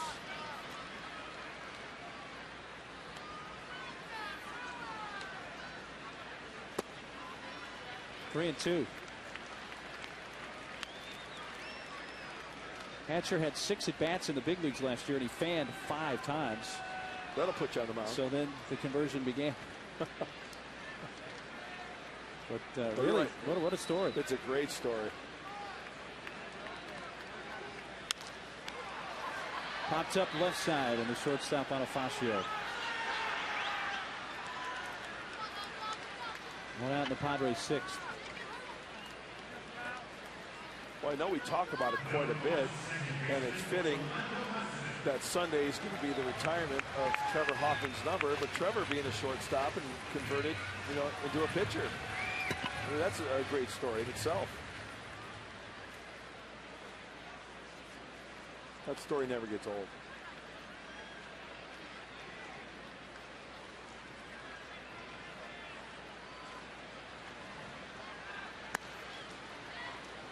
Well, several of those conversions from catching to pitching we talked about were guys that were in the minor leagues, switched in the minors to the mound. The fact that Hatcher actually made the big leagues as a catcher last year and converted to pitching is in the big leagues this year is unique.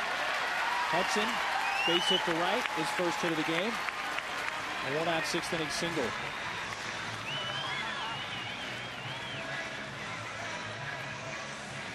Hatcher is the first player to make the big leagues at a position, come back as a pitcher and make the big leagues since Art Dahl from the Boston Braves in the 1930s.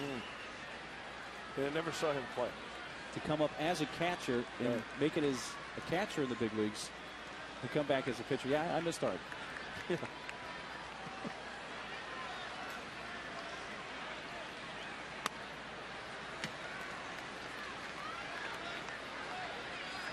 Kyle Blanks deposited one into the second deck in left his last time up, which took the Padres from 1 down to 1 up. They're 1 up again here in the 6th.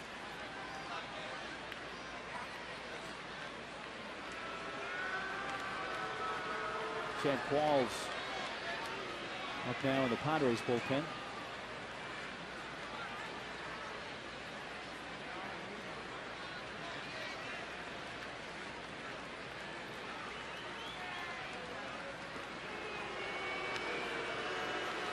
Last time up for Kyle Blanks in the 4th inning. This is with a man on and 2 outs. His 4th of the season. RBIs 11 and 12. His 4th in the big leagues this season.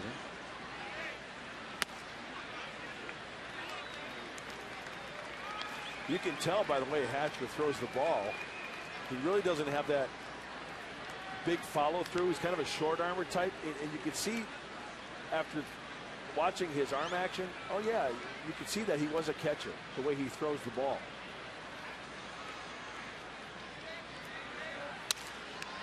Past the bound, Lopez flipped for 1 in the first to pair. Marlins turn their 100th double play of the season. After 6 for Petco Park, the Padres lead it by a run.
Southern California's premier dental implant center by MTS. MTS moves me.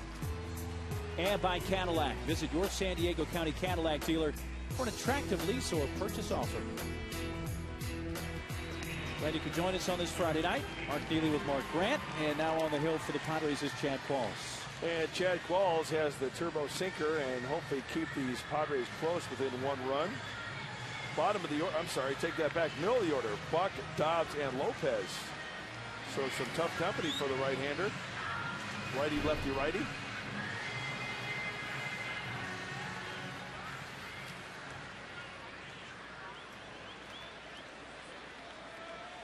Four runs, 7 hits, no errors for the Padres. 3-6-1 for the Marlins. Florida's stranded 8 on base so far. The Padres have left only 2. Buck is fanned, grounded out, and popped out. 0 for 3.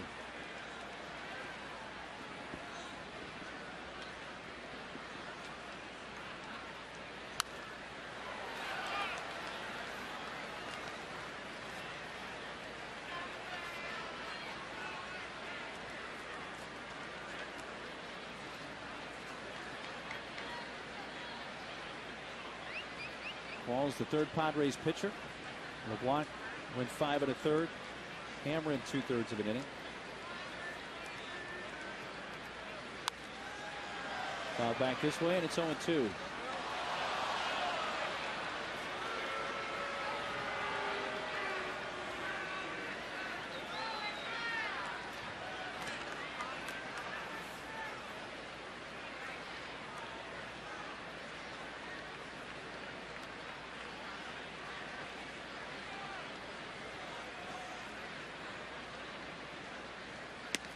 Whoa, a little backup slider there. Did you see that? Boy, Hundley really had to shift.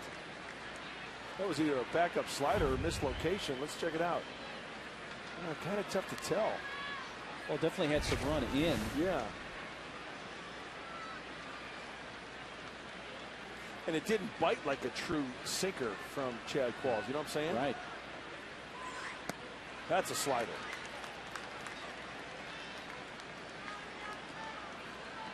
Two and two.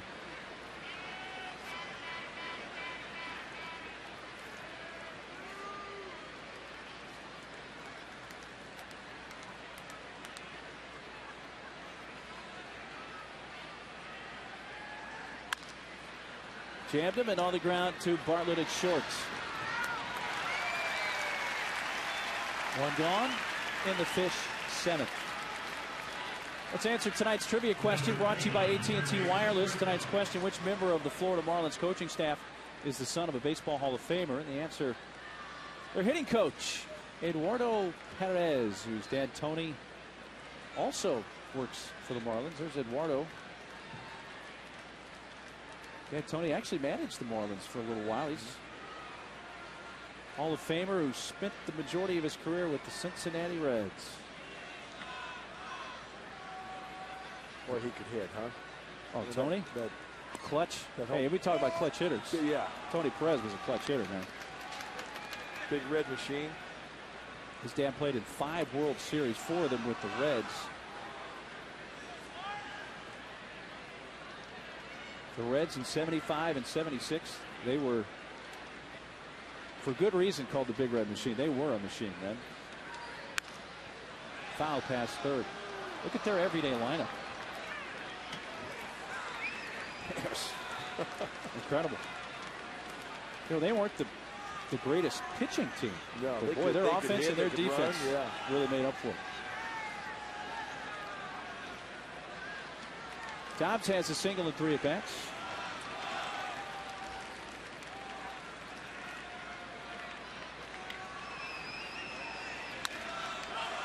To the first baseman, Jesus Guzman. 2 down. When we went to Fenway earlier this year, what was one of the things you had to have thought about when we walked into Fenway Park? You know, we talked about that. The first thing when I see Fenway is the Carlton Fisk home run. Right. That and Reggie Jackson being pulled into the visiting dugout by Billy Martin. Yep, and almost get into a fight. Lopez rocks one towards the alley in left center. Blanks! Could not hang on. Picked up by Maven, but not before Lopez slides into second. Where the 88 train had to go a ways. And it had that baseball for a moment or two. I was really surprised he got a glove on it. Oh, he had it. He had it in the webbing. He did. And then on contact with the turf, it came loose. Great effort there, Kyle. Oh, that's got to be so frustrating.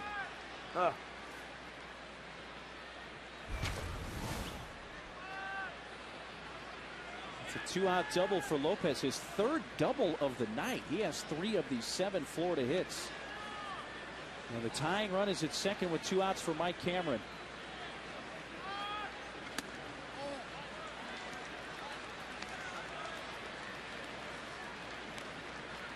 Cameron singled leading off the 4th and scored.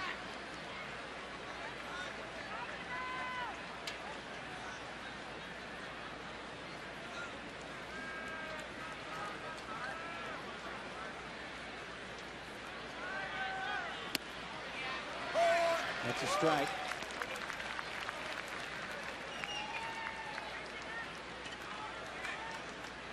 Mike Cameron, 17 years in the big leagues with his 8th different team. 3-time Gold Glover, including with the Padres in 2006.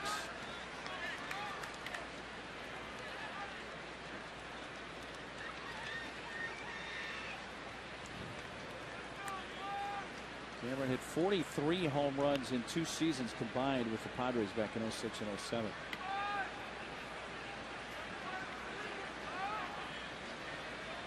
Ball's 2-1. Slider. Levels it at 2-2. That was an elevated slider as well. not one of those nasty ones like, you know, knee high in the outside part of the plate. It was a very hittable slider.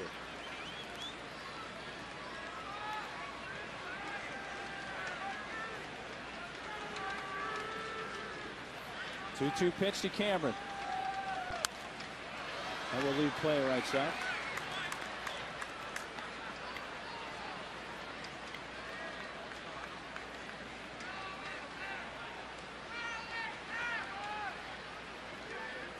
Big pitch right here. Big huge pitch. We have a left-handed hitter, Peterson, on deck.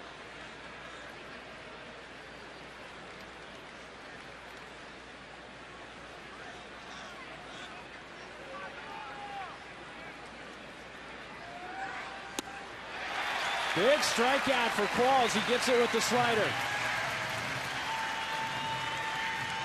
A 2-out double by Lopez, representing the tying run. He's stranded, and the Marlins have now left 9.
Brian McCann hit a 2-run shot as the Braves beat the D-backs 4-2. Dodgers over the Rockies 8-2. Junior had a solo home run tonight. Wow.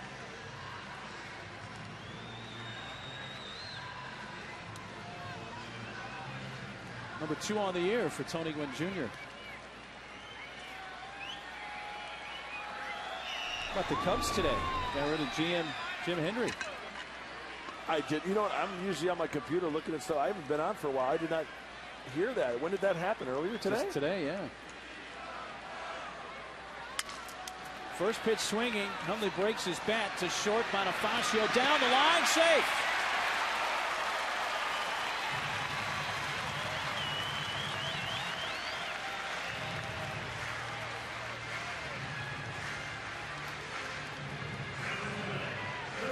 Now, as soon as this ball was hit, broken bat, it's not hit that sharply, and then a little bit of a. Oh, he got. You know what? Nick Hundley tapped the bag with his tiptoe. Watch, he missed it there, and then drags his foot a little bit, catches the bag. Originally, when I saw it, thought he missed it. I thought that he had missed the bag, but the toe tap gets the pillow there at first. I would think that'd be a little tough. By the way, that's an error on Bonifacio. It's kind of a tough maneuver to do, wouldn't it? To do a little. It would be. To all of a sudden just drag that back foot or the left foot.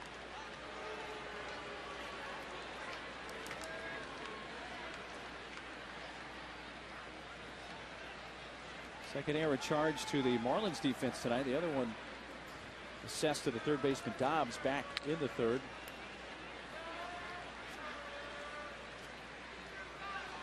Forsythe shortens up and takes outside.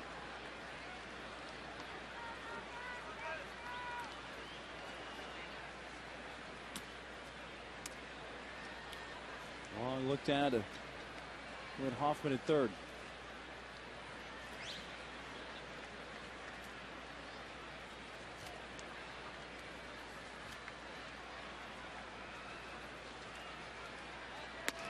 Forsythe lets it go, and the fastball is just off the outside corner. Logan has one sacrifice bunt so far in his 51 previous games with the Padres.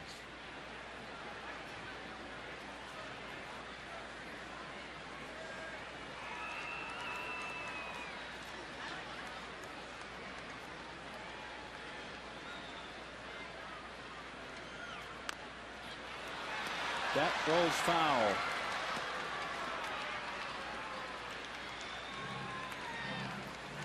Well, we were talking arm action a little bit ago about Chris Hatcher. Well, on the left is Chris Volstad. See the big arm swing out of the glove? I mean, he brings it, he drops it down. Hatcher, the former catcher, it's very subtle, but out of the glove. See that little hitch there? And as a catcher, what's your objective? Get the ball behind home plate. Get rid of it. Get rid of it as quickly as you can. Very subtle, but I think you can see the difference in the arm action out of the glove of Hatcher as opposed to Volstad. Definitely so. A catcher obviously can't wind up, take all that time to throw down to second base. So you would assume the muscle memory he's built up over all those years. Exactly. It's going to tighten up that arm. And you know what? Runner goes, and it's swinging. Forsythe fouls it 2-2. You talk about pitchers who had really short arm action. Do you remember Keith Folk? Oh, yeah, sure. Oh, he was like straight quarterback. But he, unlike up to his ear. Hatcher, was a big changeup guy. Right, exactly. Padres switched off there, tried to hit and run. I like it. Big hole on that right side.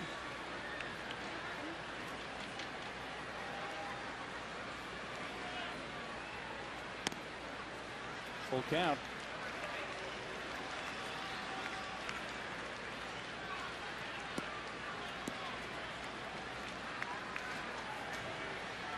Padres lead by a run here in the 7th.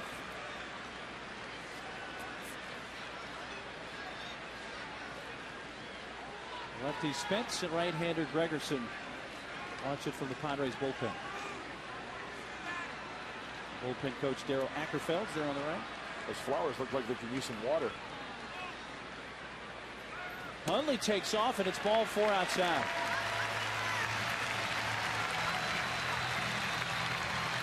So an error and a walk, and it's 2 on nobody out in the Padres 7th.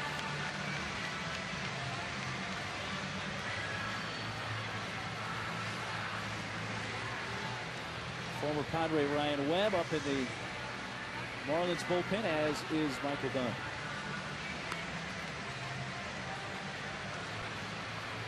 Now the pitcher spot due up for the Padres.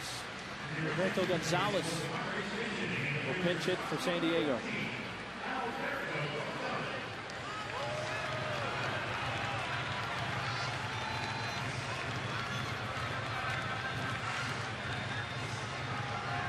For 10 as a pinch hitter this year.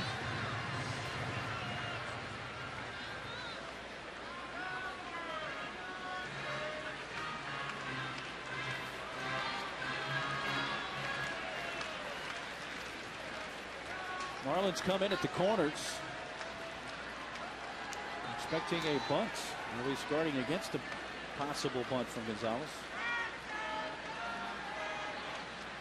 He does shorten up. Hatcher hasn't missed by much with that fastball on the outside corner a few times in this inning. That one ball 1.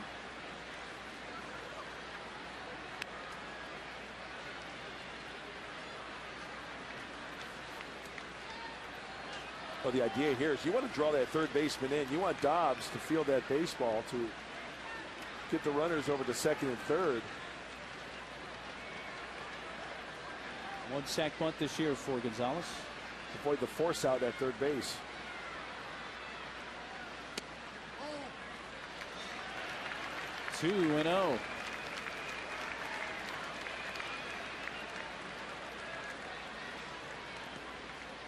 Might change the plan a little bit. Well, here, I was going to ask you, do you roll the dice a little bit and let him take the swing away here? I like, you're up by a run. I would like to at least get those runners over. I would still have the bunt on.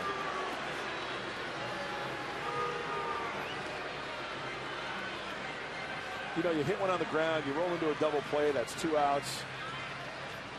That's a rally killer for sure. sure. You've got the chance to put up a crooked number here and the makings of a big inning. I like the bunt still being on. Well, that meeting on the mound was just to buy some time. Here comes Jack McKeon. He wants the right-hander, Ryan Webb. So Webb's going to inherit a 2-0 count on the pinch hitter Alberto Gonzalez. So we'll take a timeout as Chris Hatcher's night ends with the Padres threatening here in the 7th.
Where you can enjoy quality, fresh Mexican food and a wonderful evening happy hour 7 days a week. Well, different right-hander. Chris Hatcher, kind of a straight fastball. Didn't really have a lot of sink. Kind of a straight fastball at 94, 95. Well, a different fastball from Ryan Webb. Hard power sinker at 95 to 97. Be a difficult pitch to bunt if, in fact, Alberto Gonzalez has the bunt sign on here with the count 2-0. As you mentioned earlier, Ryan Webb inherits a 2-0 count. So with Webb, if he were to walk Gonzalez, the walk would actually be charged to Hatcher. Any other outcome, and that belongs to Webb. So a 2-0 count on the pinch hitter Alberto Gonzalez. 2 on, nobody out. Padres leading 4-3 in the home half of the 7th. Still looking to bunt. And Webb's sinker is low.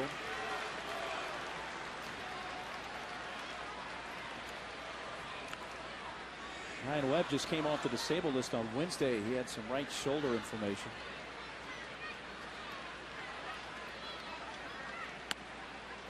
Taking a strike.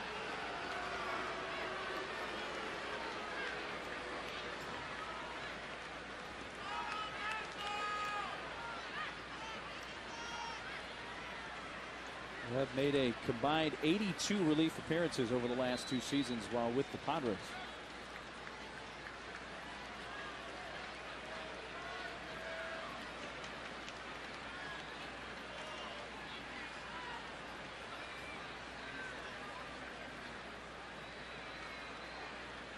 (3-1). Oh, yeah, I was going to say, Larry Vanover was a little delayed on that call, wasn't he? He was. That wasn't a bunt. That was a chop. They like chopped at that pitch. Difficult to bunt that sinker. Watch the bat head. Oh. Not a good attempt. Well, full count.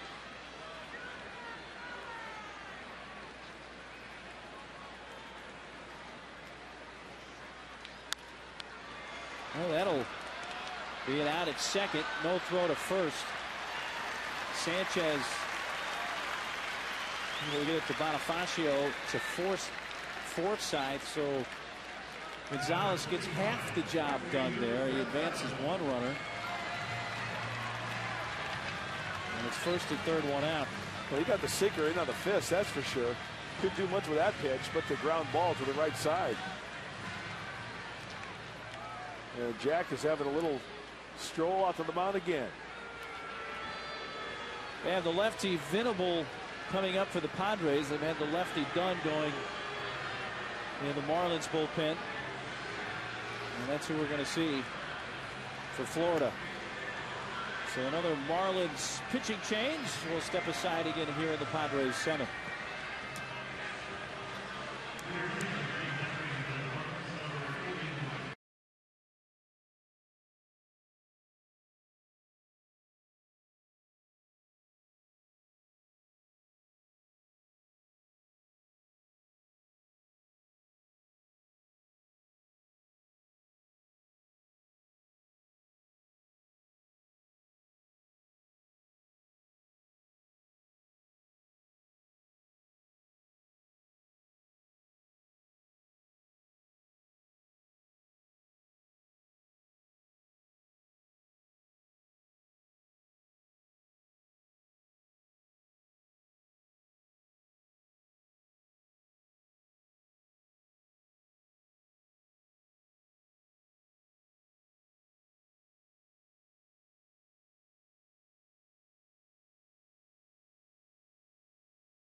Left side, 95 to 96.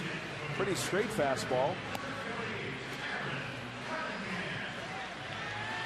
And the walks are an issue. You see the walks here, 30 walks at 55 and 2/3 innings pitched. A little too high. So the Padre hitters have to be patient here.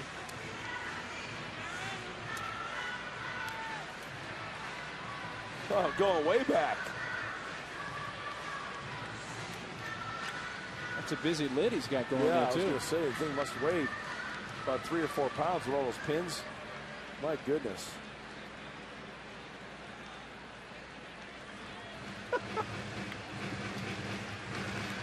Padres counter the lefty Dunn with Darren Cunningham to bat for Venable.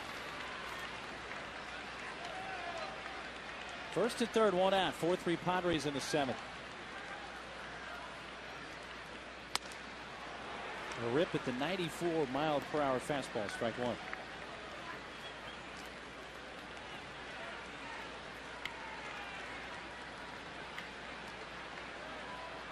Each team with 7 hits.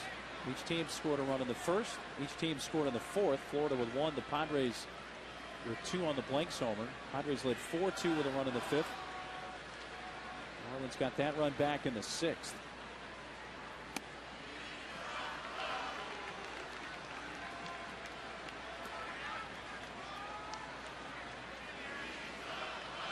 Pitch hitter Aaron Cunningham wants to stay out of the double play, and I assume Bud would like a pitch he could elevate here. Well, a hard thrower, but it doesn't matter how hard you throw it. If it's straight, these hitters like it. And Dunn throws a straight fastball. Not a lot of movement.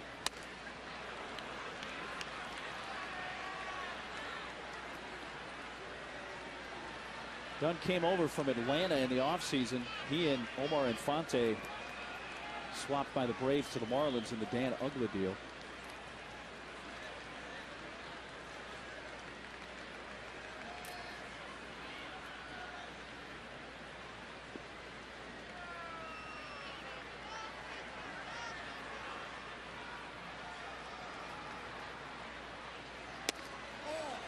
Down low, Buck pops up. Looking Gonzalez back to first. He uses the call. Charlie O'Brien was the first guy I remember that wore the hockey type mask as a catcher. He's got his own design. It looks like he's made up there. Huh? He was with Toronto. That's more kind of a Blue Jays color scheme there. Full count.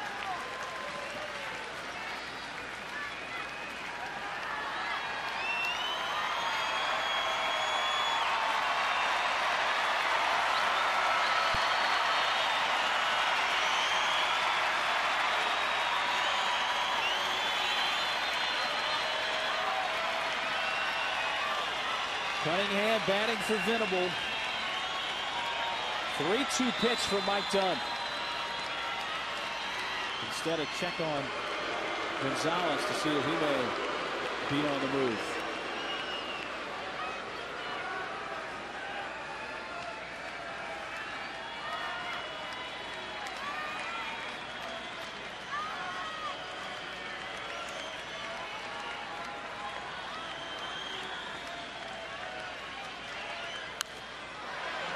They'll do it again. They had a good fastball to rip at. Middle in at 95. It's straight as a string, though.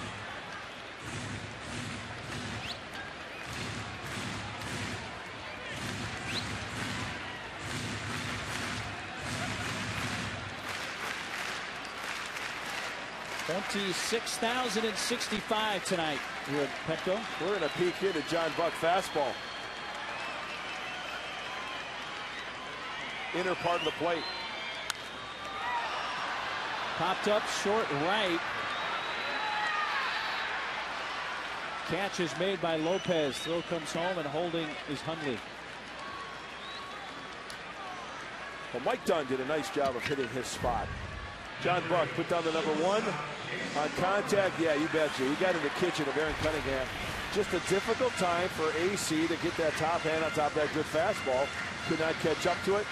You put 95. And then you put it on the inner half for a right-hander. That's a tough combination to make it work. And that looked like Dunn's best located fastball of the sequence. It did, yep. Here's Jason Bartlett, the shortstop. He knocked in a run with a base hit his last time up in the 5th.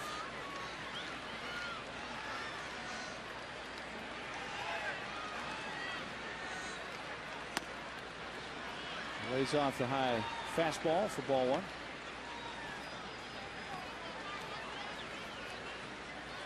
Jason's RBI single in the 5th gave him his 34th RBI.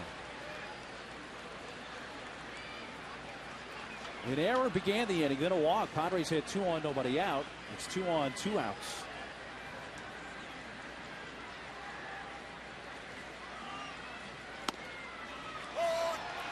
Dunn gets the high strike this time on the fastball, and it's 1-1.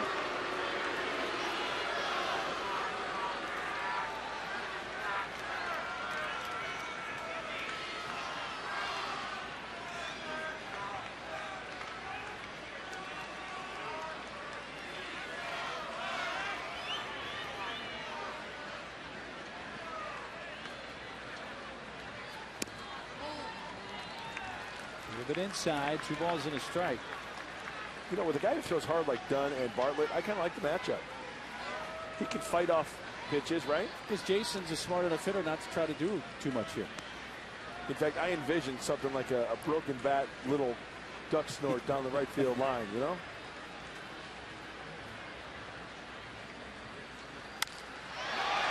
That's to left and hit well. Amezaga, though, will run it down. Well, it wasn't a duck snort. Gave the crowd a little bit of a thrill, but the Padres strand 2 in the 7th.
season. Subscribe to MLB.tv today to see every Padres game live or on demand on your computer and your favorite devices. Visit Padres.com to order and get more details. MLB.tv, baseball everywhere.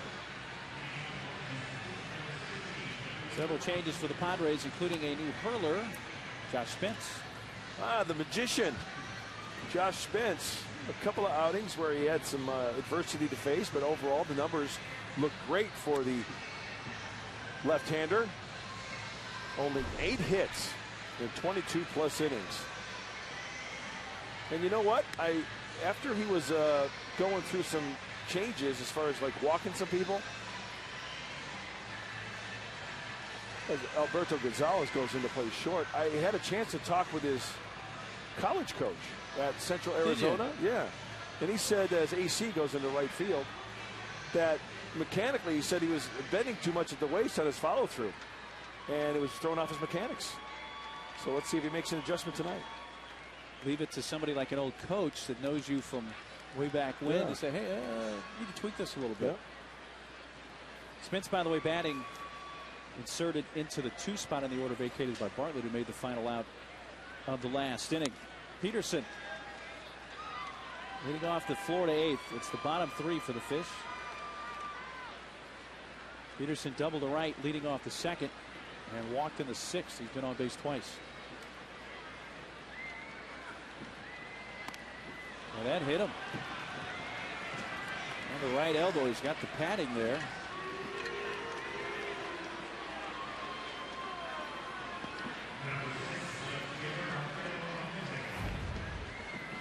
I think he makes some. Is there an effort there to get out of the way? Not much of one. But rarely do you ever see a home plate umpire. I'd like to see more of it. Sounds like you would. I mean, let's take a look. I mean, okay, you know, Josh Spence was throws 68 miles an hour, so you got plenty of time to realize where the pitch is.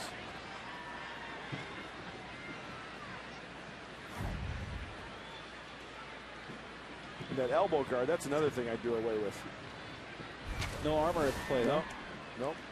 Now the ones on the feet and the ankles, that's fine. You just don't like the stuff the one on the elbows? No.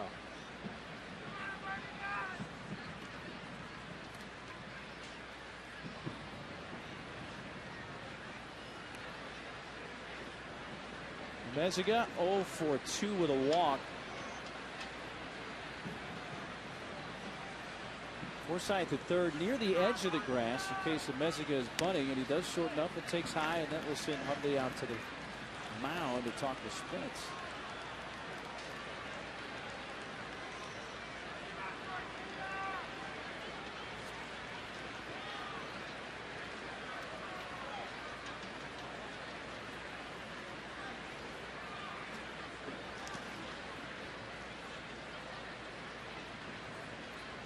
Switch hitting a Meziga.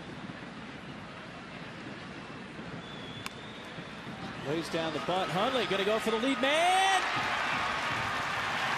Got him. Well, I tell you, that was bang close at second base. Yes, it was. And I thought for a moment second base umpire Dan Bellino may flash that safe sign. Unfortunately, he did not. Well, this late in the ball game, you always want to try to get that lead runner. Ball kind of checks up on the dirt for Nick Hundley. And the thing is, you just have to throw a strike. It's a force play, right? And you know, it's a high throw. You know what, Mark, as an umpire, you've got to, you know, you're listening for the ball in the glove. You're watching. I mean, he's clearly out from that angle. But still, that's got to be a tough call for an umpire. A bang play like that, a force play. Because it's not a tag play. Hayes announced as a pinch hitter for the Marlins, a right-handed bat. So the Padres will bring out Luke Gregerson. So we'll take a timeout as the Padres look deeper into their bullpen.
Visit us in Pacific Beach or online at Mossy.com.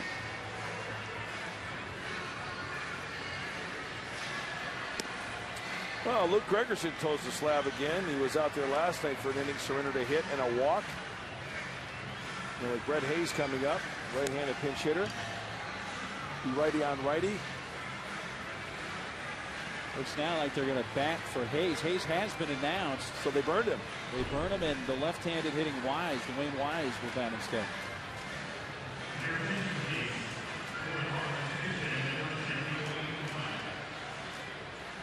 So the one left-handed bat available on the bench tonight for Jack McKeon, used here. Wise batting for Hayes. So one bench player left, Ozzie Martinez for the Marlins.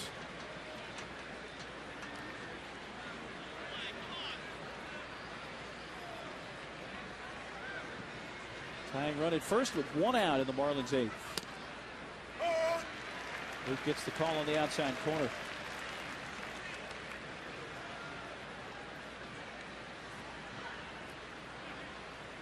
Over 5 years of big league time for Dwayne Wise. Now in his first season with the Marlins.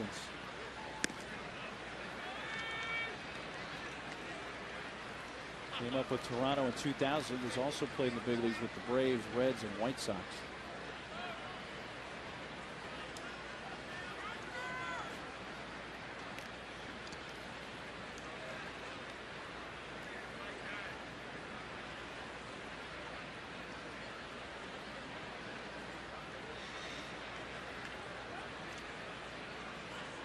One of the things Wise will forever be known for is the great catch he made to help preserve the Mark Burley perfect game.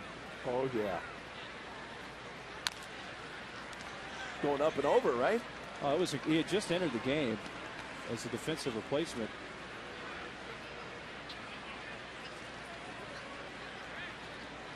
And Rob Gabe Kapler.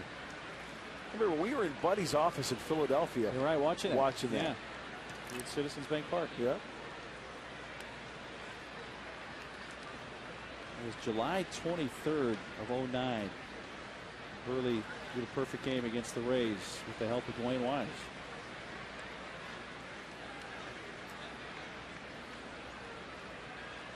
Ken the Hawk Harrelson, who does the play-by-play on TV, former big league player, let out a few mercies after that catch. You think? And I'm paraphrasing, but I think the Hawk said, under the circumstances, the best catch he'd ever seen. Yeah, under the circumstances. Yeah. Saved a perfect game. Alexei. Here's the 1-2 pitch. Dwayne Wise. Remember that ground ball to Alexei Ramirez at short for the final out. Yes. Yes. That was a heck of a ninth inning, though.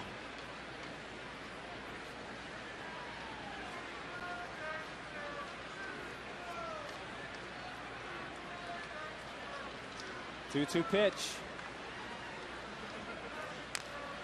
Staying alive.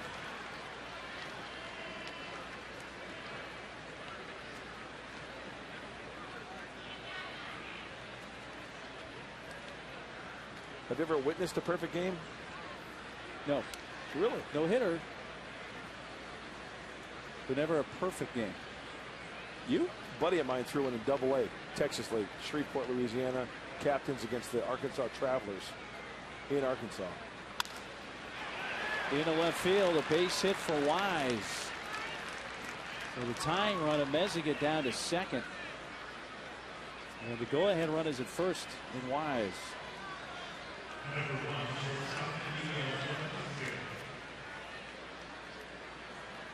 Was that at Fairgrounds Field in Shreveport? No, it was at in Arkansas.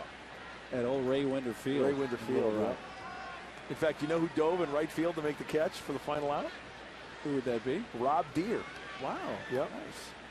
Rob go yard in that game? I know he struck out. I don't think one or the other. I don't think he went yard, but I think he struck out at least twice. Top of the order, Bonifacio picked up an RBI on a bases loaded walk in his last plate appearance. This may be a pair. Bonifacio runs well and beats it out. Man, did he get down that line? He was flying. Broke his bat. They get the force out of Wise at second, and it's first and third, 2 outs. My goodness. As soon as that ball was tossed to Orlando Hudson on the force at second base, I was focused on Bonifacio, and he was like a stride away from the bag. And you know what? He's running inside the baseline as well. He's got a longer distance to run. If you stay on that chalk line, you got to cut back to your right. Exactly. I've never understood that, why guys do that.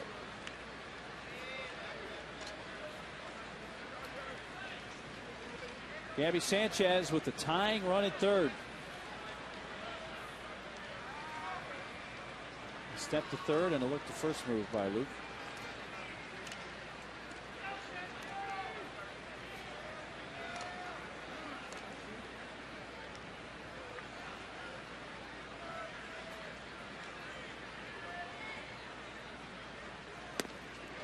Big rip and a miss at the Gregerson slider. That's got to be the disappearing slider. I mean, that thing just grabs. It's not a hard biting slider. It just great rotation and great location, and it keeps it down. It just bites. Disappearing. And it's not an overpowering one either. Now you see it, now you don't. Mm-hmm.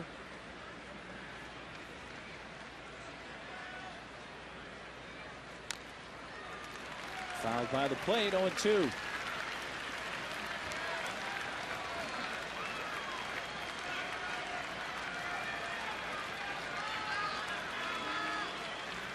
Gregerson came on and faced the pinch hitter Wise, who singled. Bonifacio a fielder's choice.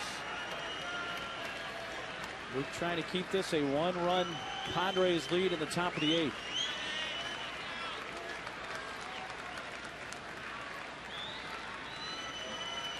Slider? Be my guess. Gotta be. 0-2 pitch. On the ground is short.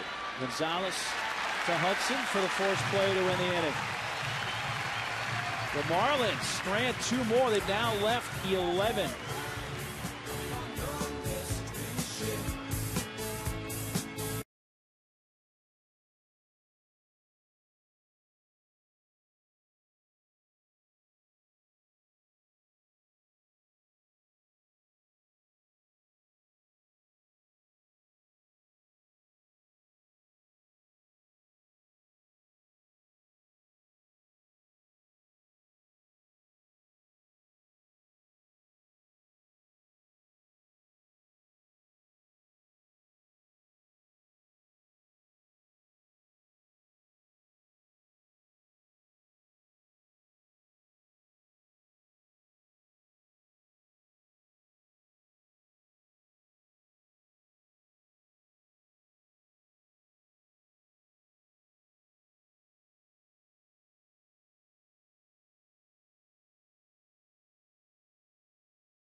Best event from Cadillac. Get exceptional offers on the entire Cadillac lineup, including the versatile SRX crossover.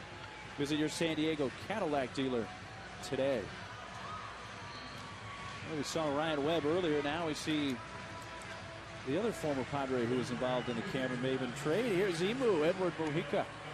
His last outing, he left his appearance with a strained right lat. That was after throwing an inning in third. It was at Colorado. He was back on August 15th. But he's pitched well since May 28th. 4-2, an ERA of 1.72. And if you remember, Edward throws a fastball, a split, and a slider. Dwayne Wise stays in the game and takes over in left field for Florida.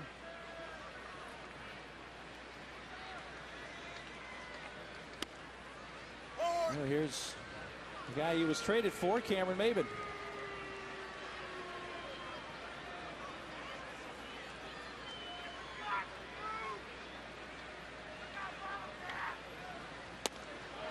Looked like he went 0-2. Well, the Marlins pitching staff has been giving Cameron Maybin a heavy dose of sliders down and away.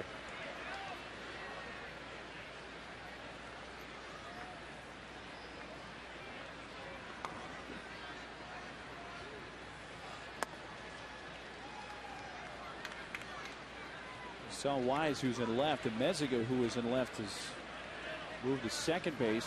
Lopez, who was at second, has gone to first. So Gabby Sanchez is the one who has exited the lineup for Florida. 1-2 pitch to Maybin. And a strikeout for Mujica. We'll bring up Guzman, who has singled tonight, tripled last night. Leads us to our leaderboard, brought to you by Los Primos, home of the Monster Burrito. Get your $5 meal deal for a limited time only. How about this? The Padres lead the National League in triples on the season with 34. Padres have 5 triples in their last 5 games coming in. And some of those triples are guys you wouldn't expect, right? Like Nick Hundley. 3 from Hundley. Yeah. In the last 5 days for Nick.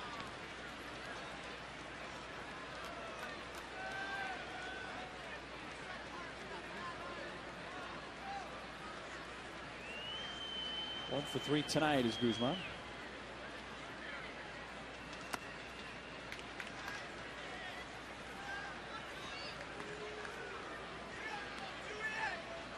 For 3 Padres, though Florida has out-hit San Diego 8-7. But the Marlins have left 11. The Padres have stranded 4. That's the killer there, huh? 11 left on base. There's that around. There's that changeup that Edward Mujica throws.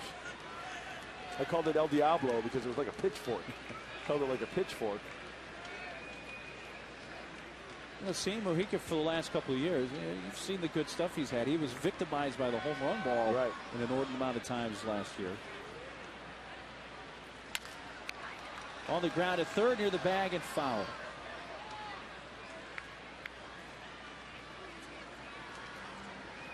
Remember when Mujica joined the Padres right at the end of spring training in 09, how the Padre bullpen was just completely transformed at the end of spring training in 2009. Heath Bell was one of the few guys that was there the entire spring that broke camp in the Padre bullpen that year. 2-2. Of course, Gregerson was a part of that transformation as they completed the trade with the Cardinals and got Luke.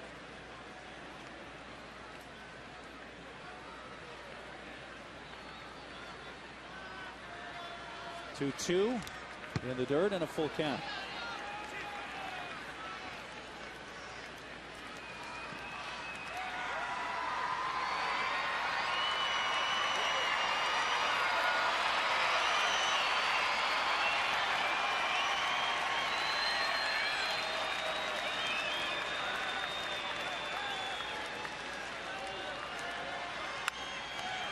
Towards the hole, the cutoff by Dobbs, who spins and throws, and out by a step is Guzman. 2 outs to the San Diego 8th.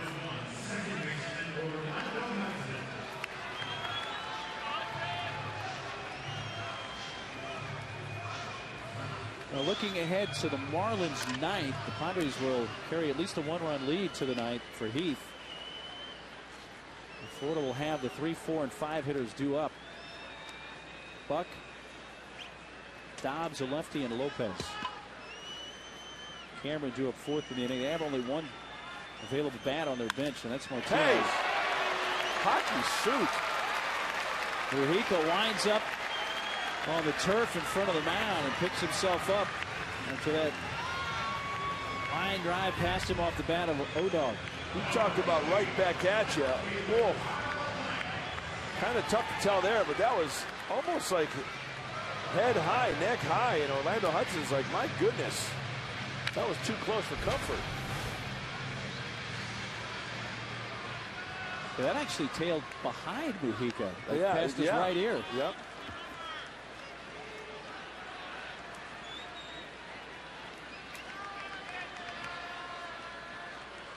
It's even at 8 aside now.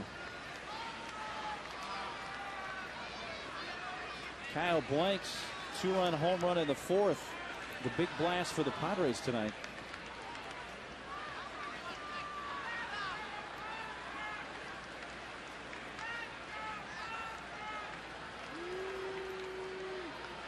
Orlando, who has a career-high 16 steals and 19 attempts, may have running on his mind here with 2 away.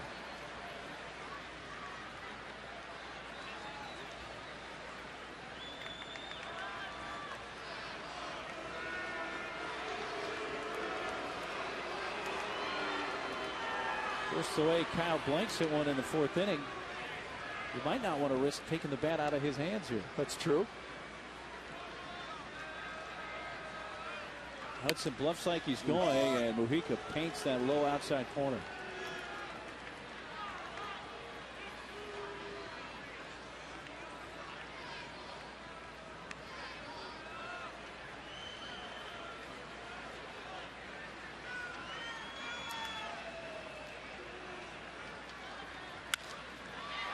Slowly to short, charged by Bonifacio. His plays at first, low but out, dug out by Lopez. A hit, the man left on. Last chance for Florida. Heath will face Buck, Dobbs, and Lopez when we come back.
Your Padres honor the all-time saves leader Trevor Hoffman in a special pregame retirement ceremony. Don't miss this once-in-a-lifetime event. Get your tickets before they're gone at Padres.com/Trevor.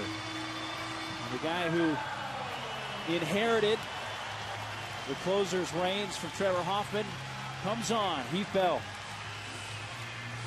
Trying to record his 34th save of the year. We saw his 33rd last night. It was an easy 1-2. Well, they're not easy. Not all of them, but in succession. 1-2-3 last night. The 9th, he retired Cameron, Buck, and Lopez in the 3-1 victory. Buck and Lopez due up in this 9th inning tonight. Buck, then Dobbs, and Lopez. And if it wasn't for the scratch of Stanton, John Buck, remember he was lower in the lineup. Right. And he bats in the number 3 spot when Stanton was scratched. Buck 0 for 4.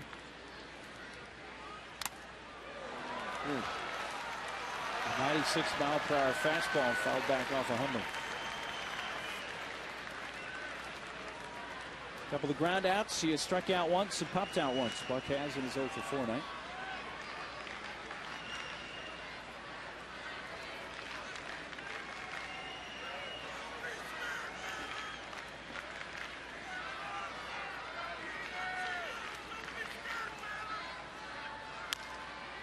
It's the curveball foul. Keith Bell is the 6th Padres pitcher of the night. LeBlanc started and went 5 1/3, followed by Hamrin, Qualls, Spence, Gregerson, and now Heath.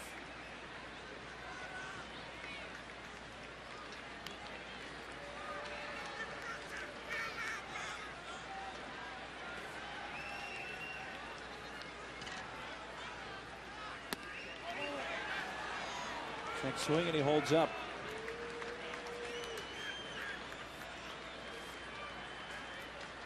Each team scored a run in the first. Marlins took the lead back with one in the fourth. Lynx hit his 2-run homer in the bottom of the fourth. Padres have led since then. San Diego won in the fifth. The Marlins got one back in the sixth. 4-3 Padres in the ninth.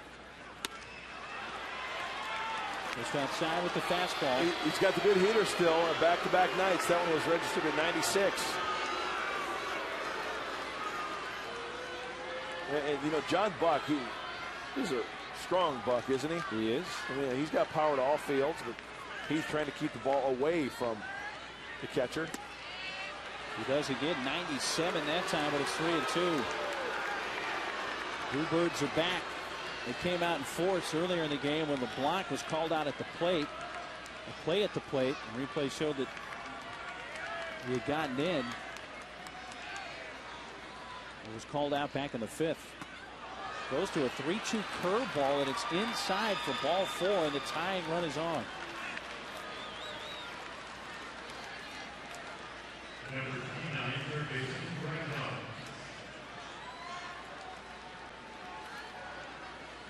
The lefty is up, Greg Dobbs.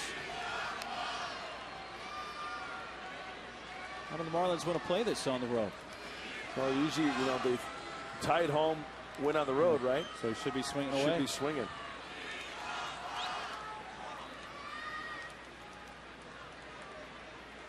Forsythe has crept in at third to the edge of the grass. Fastball inside the Dobbs. I think he may have got squeezed a little bit on that one. Well, I think Hundley was set up away, and he missed the spot. But I was right. That was a strike. And when you got a guy who throws that hard and the catcher has to reach across his body there on the other side, kind of draws it out, right? Gives the illusion that exactly it's not a strike, right? The track said it was.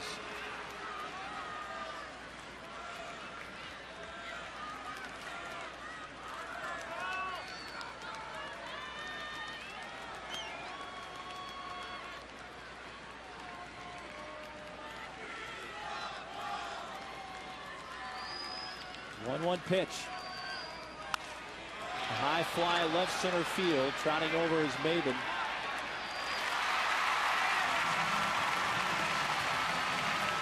Maben had to go a pretty good ways in the left center field to get that, but the ball was hit so high, he just kind of cruised on over with his speed.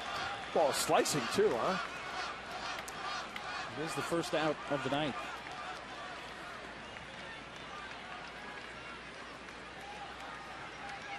Well, the guy who has had a big night for the Marlins offensively is up. Jose Lopez.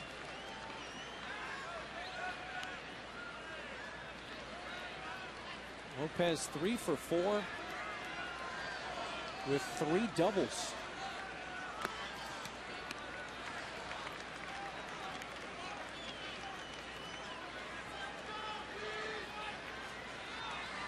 Been done a bunch of times, but no Marlin has ever had a 4-double game, and he certainly, from our perspective, is not the time and place to see him set that record.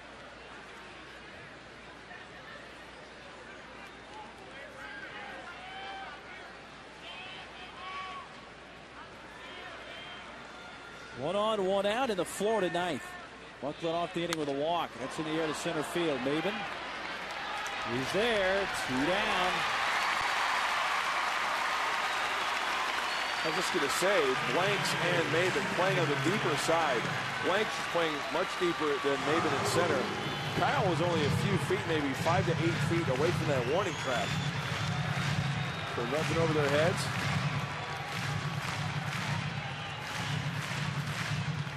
Marlins down to their last out. And here's Mike Cameron, the center fielder. A single leading off the fourth and scored. Fastball. Like he tried to check late, but goes around. Strike one.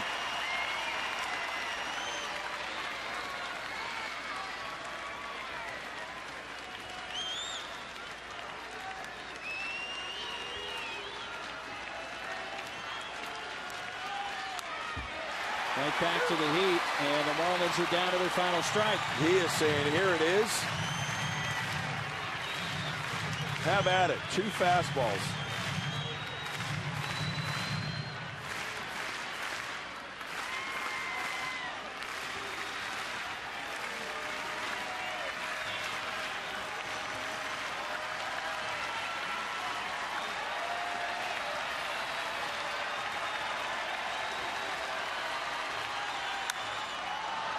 Fastball hit in the air to center, still carrying, but Maven on the edge of the warning track makes the catch. Heath Bell, his 34th save, and the Padres win it 4-3.